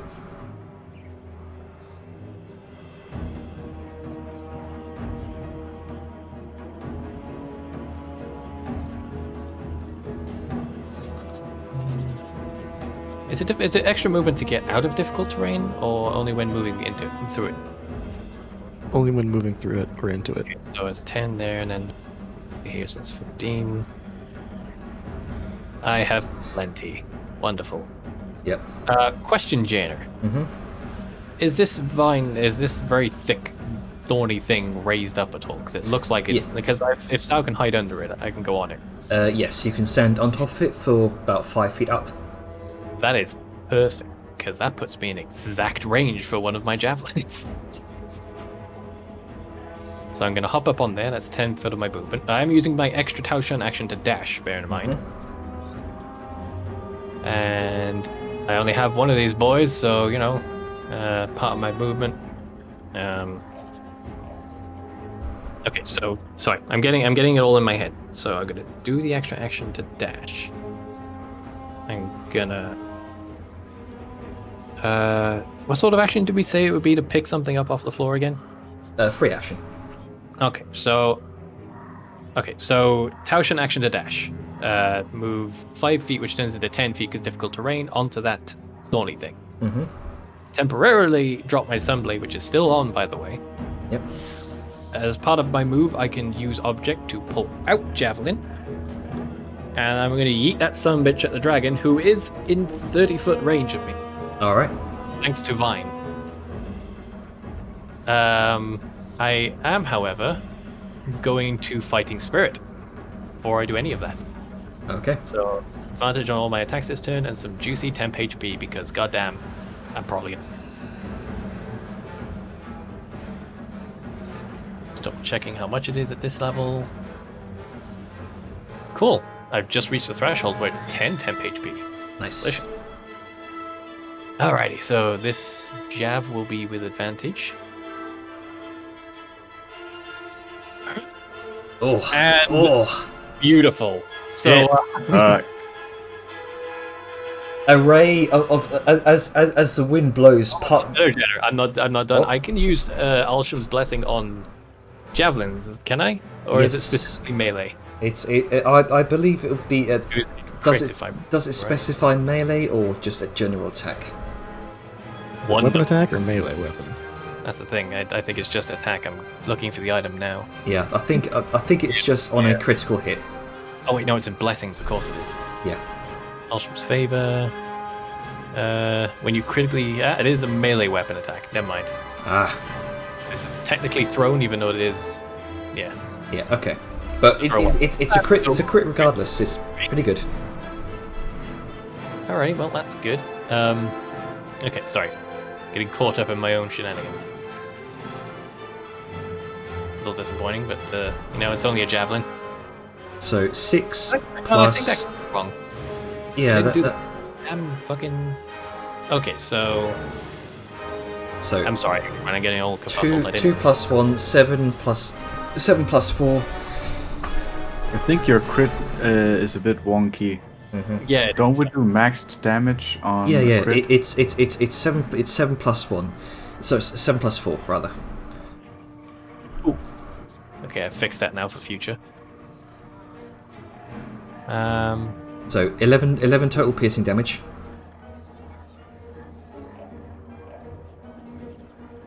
Cool.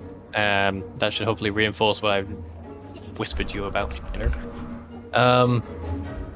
Okay, so I'm just looking at this thing. Reaction to pick something. What? I'm confused. You can pick something off the ground if it's part of... So, you get a free interact with object as part of an action. Like drawing a weapon to throw it. Or picking something off the ground and attacking with it. But, if otherwise, like, once you already use that, it's an action to interact with something. Oh. It did not. So know like, that. so you dropped your sword, free interaction to pull up the javelin, throw it, and you can either spend an action to pick up the sword, or, you know. Has fucked me up a bit. Sorry, I need to take a sec to rejig my brain because I've already done the actions. I can't go back on those. So figuring out what I expect this. Regardless, the attack still goes through, right? Yeah, the attack still goes through. I'm just figuring out where I go from next because my plan was to pick up my sword and keep moving, but I have to spend an action to do that, and that means I don't know what that means because I already used part of the attack action to throw the javelin. Well, you can pick up your sword as a free action when it comes back to your turn. There, you say that?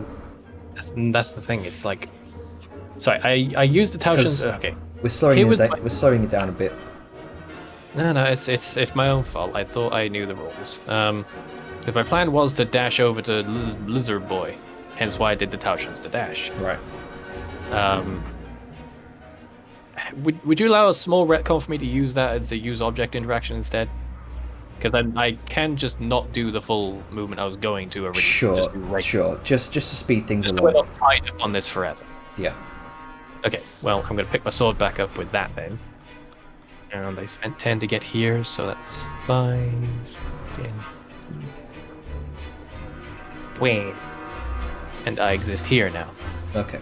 We're going to be facing the dragon, because that's the bigger threat. But I have used everything. Continue onwards. Okay, Liska, what are you doing? Let's go and be sprinting. All right. Where's the path? The path is. It comes out here.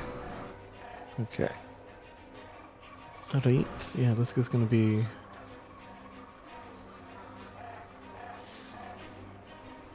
I think. I'm guessing that the dragon went up at a slope, or did it just go and then come straight up? You've been coming up like a slope this entire way, sort of gradual slope, sloping upwards. Then yeah, I think that's all Liska can technically do. So yeah, that's her turn. All right, you see the dragon just displacing the sort of green acrid mist around it with each beat of its wings. Wait for me, Liska! You hear thump thump thump thump thump behind you.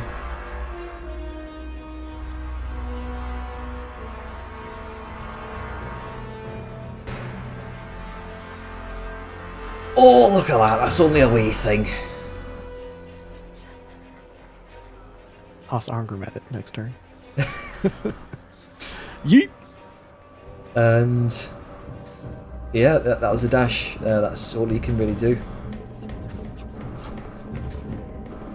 It's got a lot of non-bonus actions.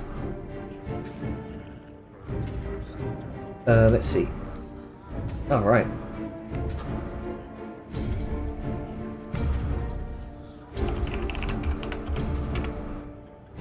Sorry for poking you about it again, Junior, but it's somewhat relevant to the fight.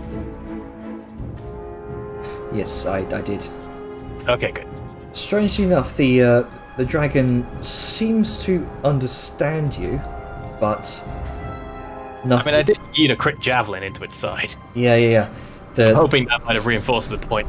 Dragon looks over to you and just simply gives a growl.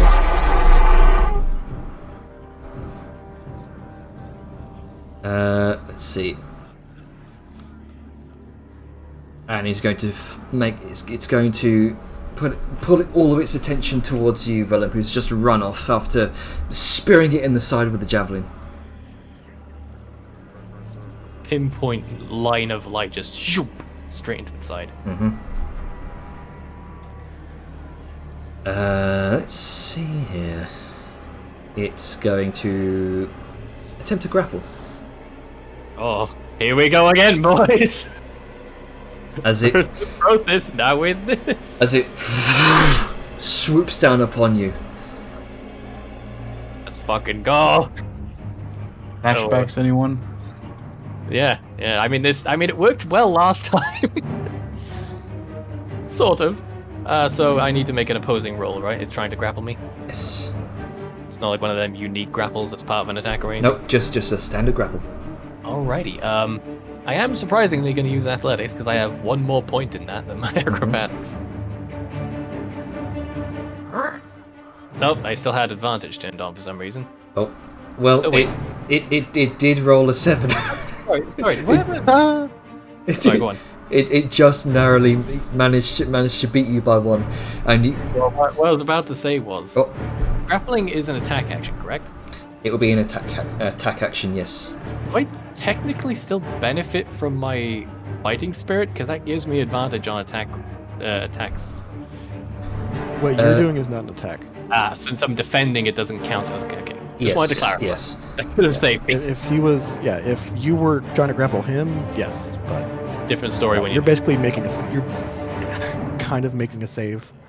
It's grappling's weird. I'm fine with that. I just wanted to be sure of what the state was. So it's going to fly up 20 feet half speed, Go again. and it's going to, as part of its other two actions that it's got left. Sorry, 2 attacks rather. It's going to make a flight speed. Didn't it move 40 feet to him, and now it's grappling as an action, and then flying up again? Like, what's going on? You can split attacks up. fly 8. It's got fly of 80 feet, Gotcha. Okay. and Then yeah, it's fine. yeah, moved 40 feet from there. Swooped down, picked up Vellum, and it's going to move up half speed, 20 feet up off the ground. Mouthful of vellum. Yeah. It's going to make a claw attack and a bite attack. Just Okay. picturing like a cat. Like they've got something in their mouth and they're kicking at it. Yeah, that's the claw is a 9. It kind of attempts to sink its claws into your arm, but you struggle free. However, Like an armor is doing its work yeah. right now. However, Struggling with its jaws. the bite attack comes straight down on your shoulder for a 21. Right. And I am going to... Oh, wait, can I do this? Double check. Okay, yeah, my turn's come and gone, so I have my reaction back. Wonderful. Yeah. 12 piercing and 8 poison damage. I'm going to use one of the charges of the Frostbitten Buckler, finally. Oh, okay.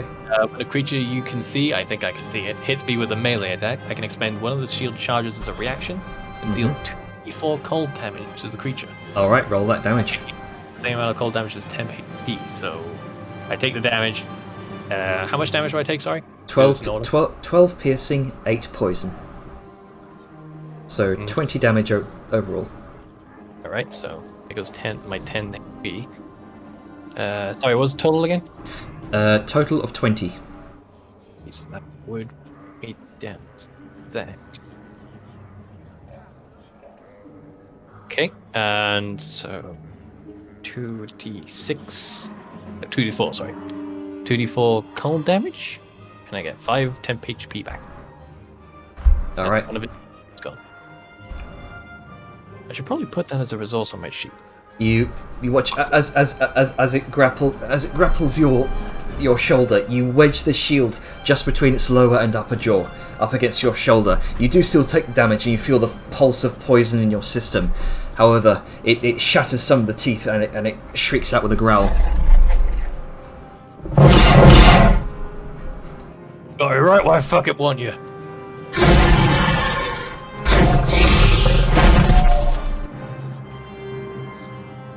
Rawr. This is terrible. But it's good and bad at the same time. Good news is I can hit it. Yeah, that's going to be that's going to be its turn. You watch all of the kobolds around the village are just screaming and cheering, almost like the sand people from Star Wars. Yeah. They're all shaking and rattling their staves, the druids in particular. And a series of 3 firebolts are thrown in your direction, Vellum. Good luck with that. 19. I have 20 AC, remember. Alright, yeah. 17. It's meter beat with AC, right? And 21. Mm-hmm. Oh, so those do hit. I do lose that 5 temp HP I had, but, it doesn't taking actual HP damage. Yep. The firebolt strikes you in the chest where the crystallized armor has fallen away, just melting it. Hopefully somebody can keep those busy! Shit! God, this is chaos. I love it. I mean, it's a dragon fight. They're always chaos. Yep. Yeah, At least, you've the fighter can hit the dragon now. you have drawn the dragon's eye, and thus the entire villages. I mean, a crit will do that. Yep. So, Call it out. let's see. They're out too far to do the normal attack range, so this would be with disadvantage. And they really hate me. I mean, you just dealt a crit to their demigod. It's like, they actually hurt him? Oh, no! Yeah. So these two below you would be just within range. So those would be normal attacks. 23 and a 10. 23 does hit. Alright, you take 5 points of bludgeoning damage. The rest are just going to be disadvantage for long range. I am. Because they don't want to get anywhere near their vicious demigod while it's attempting a meal. So 7 of these sling attacks. 1, 2, 3, 4, 5, 6, 7, and none of those hit. Right. I am already struggling for health. Well, you have been getting focused. I have. Our tank was underground, and And Yeah. you didn't join them. I also, honestly, this is better. As terrible as it is that I'm in the mouth of a dragon, I can fucking hit it, and that's the important part. That's true. Alright, Scion Greymind, you're seeing Vellum has just essentially drawn the eye of the entire village. You can see kobold civilians up above in the village, just dashing for cover, hiding in their houses, as their warrior cast to take care of this intruder. I loudly ask, out mostly towards Liska and Arngrim, am I allowed to use fire yet? I mean, if you don't set the forest on fire, sure. I'll try not to. And this is where shit gets fuckery. Yes, please deal with the kobold. I'm dealing with a dragon right now. Like, nope, you're on fire too. Everybody's on fire. Everybody is fired. I am going to quickly pop out of my fucking cover so I can see the fucking dragon. And I am going to, for once actually, cast Scorching Ray. Nice. Alright. Don't you get multiple ones? Yeah, just, you know. Oh, shit. Scorching Ray, Oh. there's 3 bursts. All towards the dragon, yeah? Yeah. Alright. 19. Yeah. Both of those hit. Yeah, it doesn't. For some reason, it takes a slot per. Anyway, that is. The second one should be 20 damage. Yeah. So it's 24 total. Nice. Alright, nice. 24 fire. Yeah, it doesn't like that.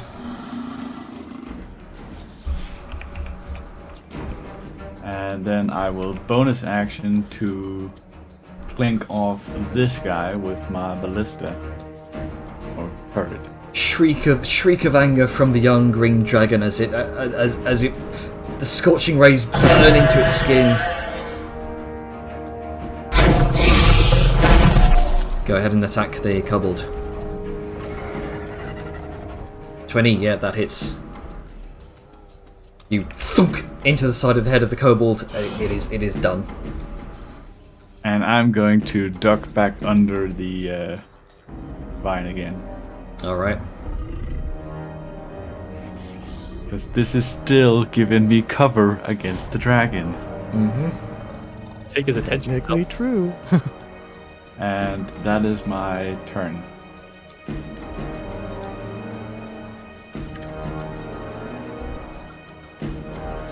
Also, I would like to remind people we're at 15 minutes until time. Yeah.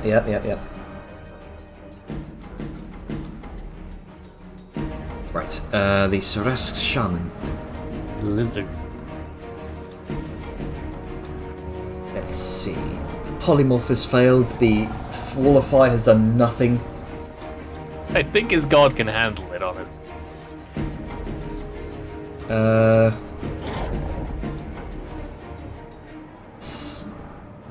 Yeah, it's going to do a heat metal against you, Vellum.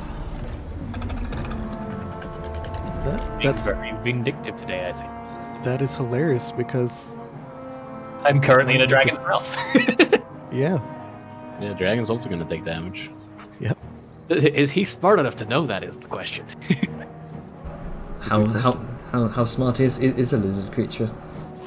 I don't know. You tell us. You You tell have a us, stat you block. tribal lizard So- shaman. Holding all. He's stupid enough to do it. A heat metal in his dragon lord's mouth, or he's smart enough to not do it, and I don't get heat metal. Either way, it's a win. It's a fair point, actually. I mean, I'm fine with either woman. Just whatever you dictated. Granted, taking it does suck, but if it's a motivation, yeah. But also, he could be very fearful of his god and putting a hot thing in his mouth. Literally could go either way. Let's see.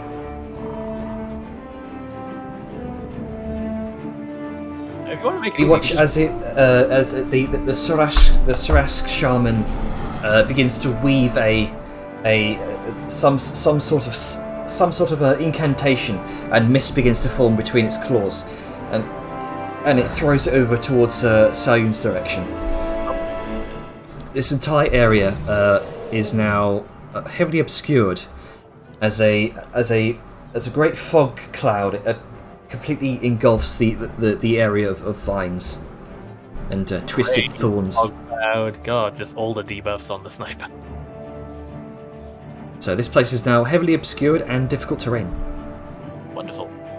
Making use of one range marker for the entire thing, so you don't have to draw another one. Yeah, fuck that noise.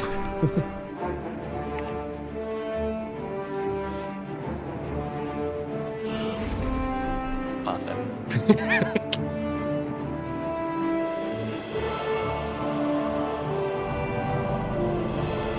That's going to be its turn.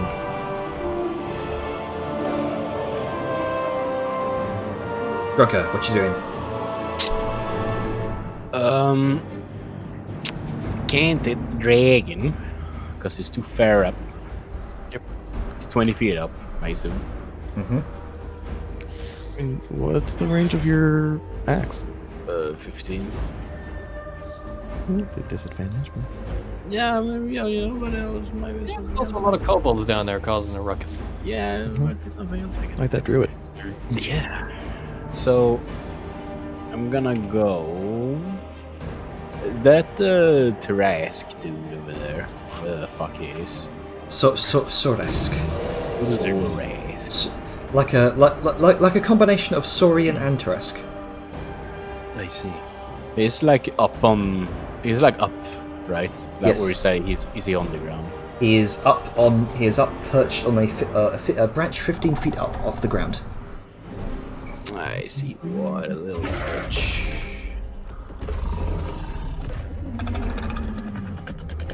So I'm just gonna like go over here. I'm gonna throw my axe at him. Okay. Let's see.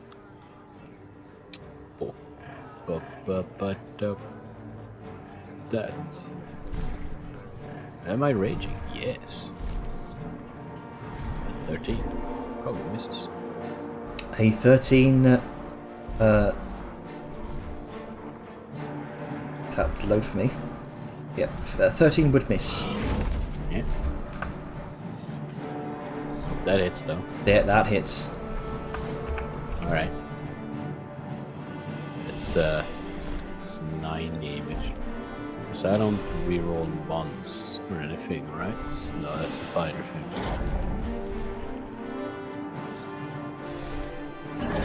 Yeah, I just have nasty crits. Yeah, I think that's it. Yep, that's my turn. Concentration check. Mm-hmm. Oh, that's a fucking strength save, hang on. It will flex my concentration. His brain is actually his muscles. Yeah, it's the strongest muscle of all. So, -1 from that. 12. Okay, yeah, I still manage. Alright, yeah, that's my turn. Alright. Velen, you are in the mouth of a dragon. Currently flying 20 feet up off the ground. Buck him up. That's the plan. Okay, so fighting spirit. Mm-hmm. So I get some temp HP and advantage on all my attack rolls.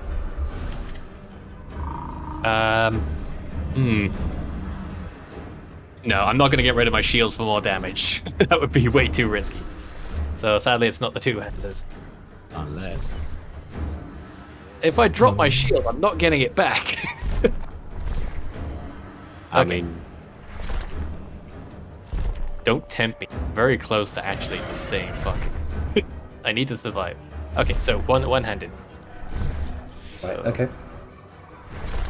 Nope, 18. Fuck. Advantage. 23. 23 would hit. Okay, so that's 8. A second attack. Oh, 13. That's a big oof. I mean, I am flying around wrestling with a dragon, so it's understandable I might miss one. Yep, 13 misses. I am going to action surge. Do 2 more times. Okay. 16. God 16 misses. 24. Hey. 24 hits.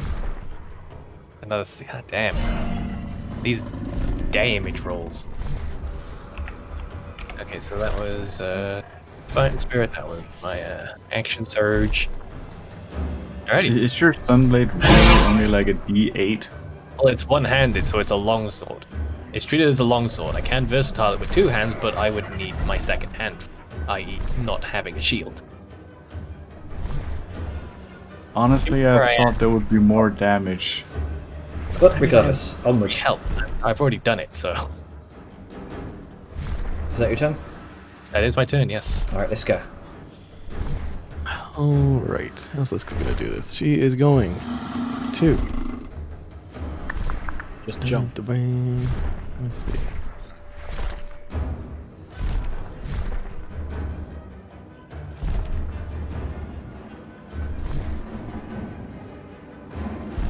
Okay.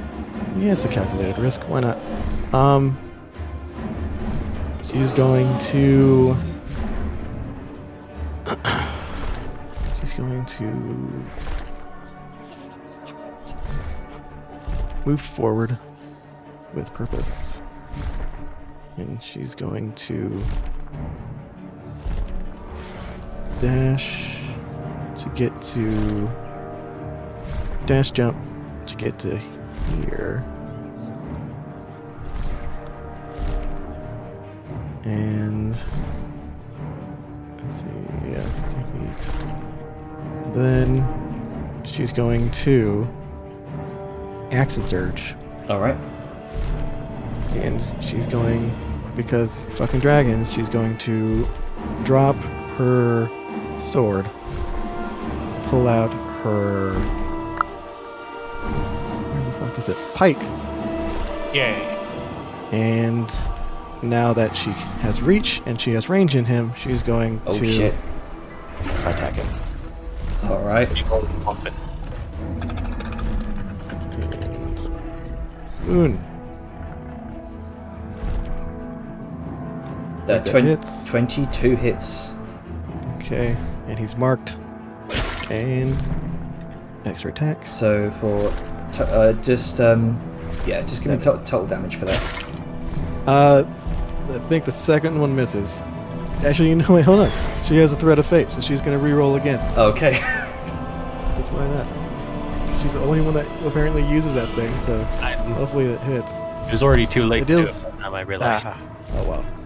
I'm No, pretty sure misses, it doesn't hit. Misses. But so yeah, that is Total of 12 piercing total and 5 12 damage. damage, and that is it. Alright. Looking hurt. Looking fairly hurt. Seems to have taken a beating. Sends my turn. I don't have a thing, so yes. Alright. What a wild, bloody goose chase! As Arngrim emerges. Oh, hello! As he looks around with the various kobolds around him.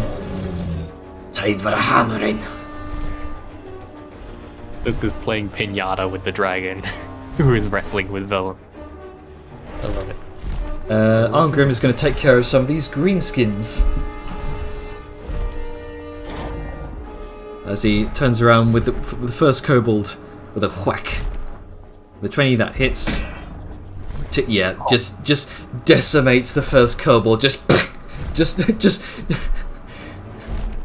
green oatmeal over the side of the ground.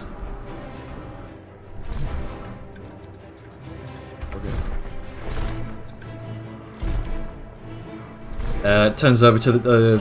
I think doesn't have multi-attack, does he?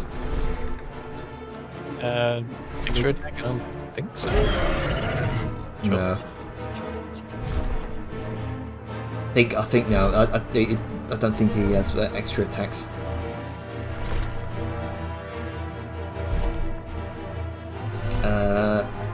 That's going to be his turn. Right now, he seems to be focused on all of the kobolds around him.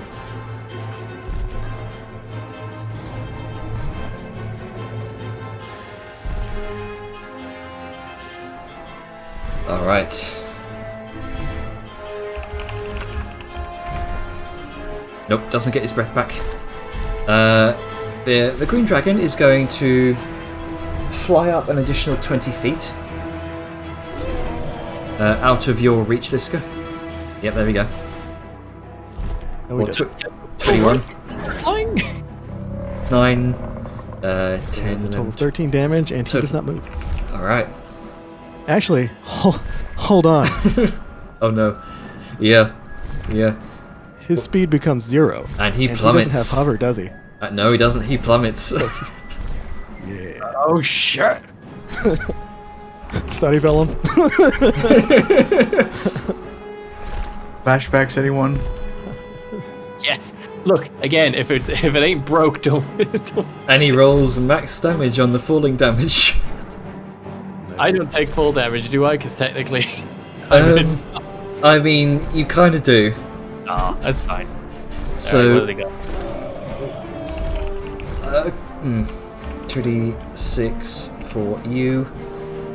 Okay, so 6. You take 6 points of bludgeoning damage, and the ungreen dragon, takes 12 points of bludgeoning damage, and it crashes into the ground, with just Front of it. rolling across the ground.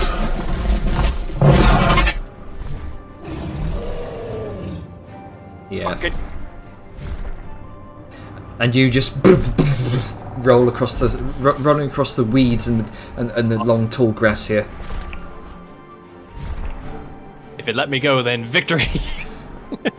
Uh, I mean, it only lets me go if it chooses to let go. I think if it like falls and takes damage, I don't think it matters unless something actually out of it. it's still Yeah, because it's not technically forced movement. yeah. So I think he would still hold him. Yeah, you're still kind of grasped. Still wrestling the son of a bitch. Yeah. The dragon looks over to you and gives a frustrated growl.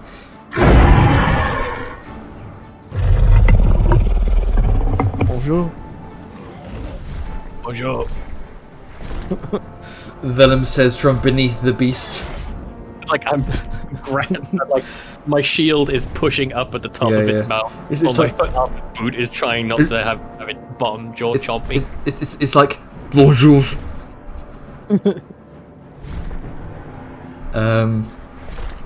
So instead, it's just going to unleash a series of attacks on you, Liska. That's fine. Can it do a bite attack with me in its mouth though? That's the question. That is Don't true. think I don't think it technically can. I mean, it can against you. Well, it was more grasped in the claw because it used its claws to kind of heft you He up. was trying to chomp me this entire time. Yeah. It just used its mouth to bite into your shoulder, and you just kind of wrench it off with your shield. So instead, it's just held you aloft by its claws. So it takes 1 bite attack and 2 claw attacks with the same claw that's not holding you. The first bite attack, 27. It's me. Yep. I think that actually. Yeah, that actually hits. Oh shit. Okay, so 8 points of piercing damage, 13 points of poison. Alright. 8, 13, 21. Okay. Alright, so that was the bite attack and 2 claw attacks. Tries to swipe with one of the vestigial claws for a 16. That doesn't hit. Okay, that's a natural 20. Let's see. That does it. Yeah. So 12 plus 5, 12, 13, 14. 12 plus an additional.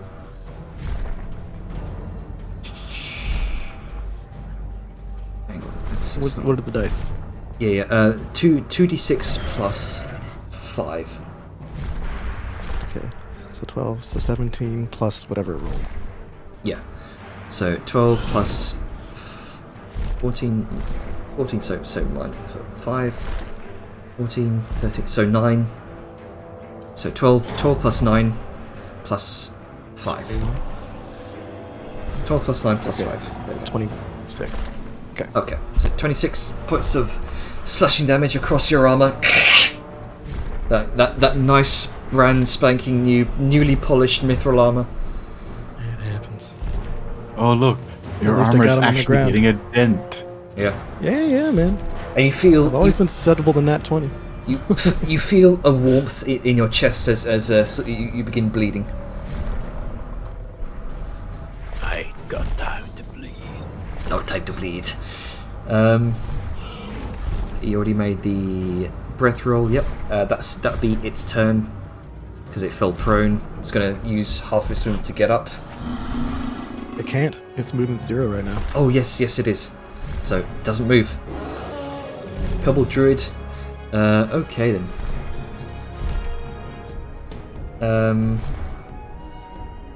It's going- Oh god, what's going on? oh no. Fighting dragons. Welcome. So 2 kobold druids. Actually, no, there's 3 of them left.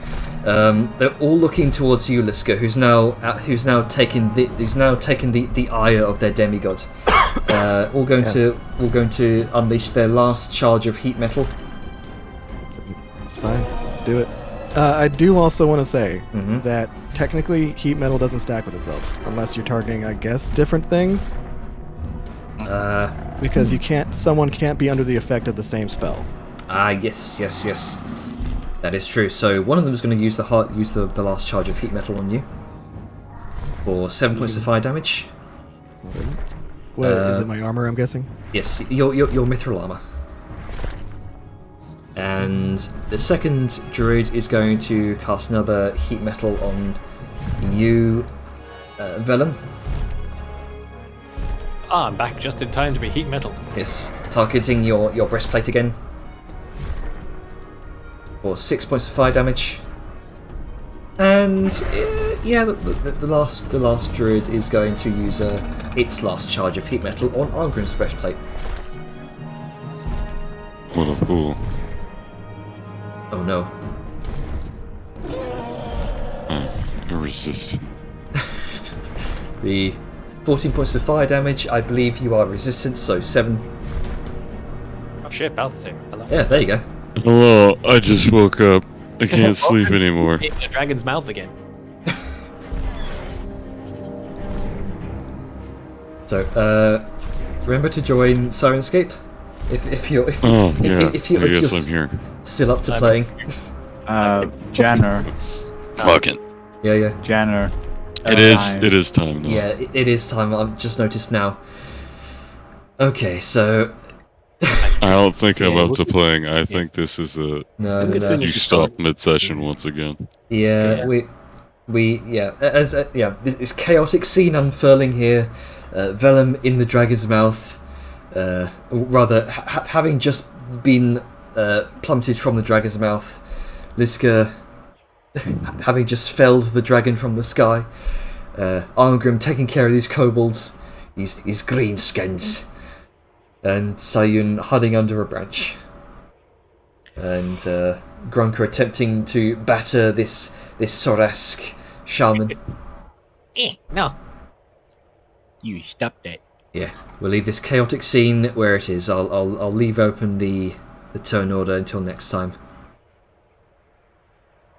Okay. But yeah, sorry about that. Sorry that took a bit longer than it should. I mean, you had a metric shit ton of kobolds, so Yeah, that's understandable. Well, yeah, it's a kobold village. It's just Yep. Also, They do have a lot of them. also, Janner. Mhm. Good on you for not making the kobolds fucking bullet sponges. yeah. They're kobolds, so... I mean, I know, but you guys I've had DMs before that were just like, oh yeah, let me just throw in some minor chaff with their full HP on their stat block, along with a big baddie. I'm just like, yeah, fuck that. Yeah, these kobolds not very hardy. Unlike the druids who seem to be able to take a punch. Yep, it's all about... That's one thing that I think 4E did extremely well, in that they had minions where, like, their stat block is the same as normal, but their HP's 1. Mm-hmm. So, like, they can still fuck you up, but they Yeah. die really easily. I will say these small kobolds, they've got about like 5 HP each. They're not really a threat. It's just not letting them gang up on you, which is the issue. that's why I keep them at a distance with my ballista. Mm-hmm. Yeah, we've been really lucky that they haven't been taking advantage of their pack tactics.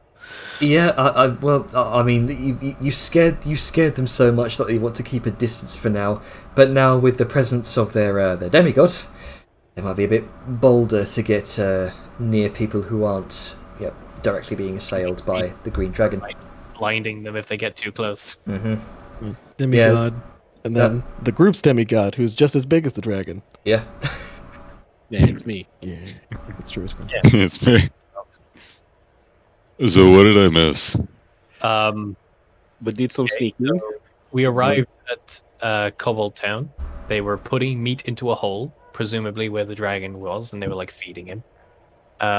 We decided while Dragon was fat and happy, and kobolds were busy with other stuff because they'd just come off a raid, as we recall, that we were going to slip in from the north, dive down the hole, and then kill the dragon. Because then we're not wasting resources slogging through the town, and dealing with the big guy. Everyone, they'd all scatter.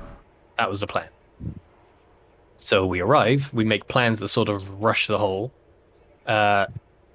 Liska, Grunka, and Angra managed to get in before a wall of fire stopped Vellum and Sao from doing so. And then, as Vellum was sort of not intimidating, but sort of trying to convince, quote unquote, kobolds to, not attack us with That's the intimidation. daylight blinding them. Dragon emerged from the ground. Apparently, it's a burrowing dragon. Oh yeah, because a flying dragon in the incredibly dense wood is very likely. But yeah, it's the Scion of what was the name of it? The Verdant Blight.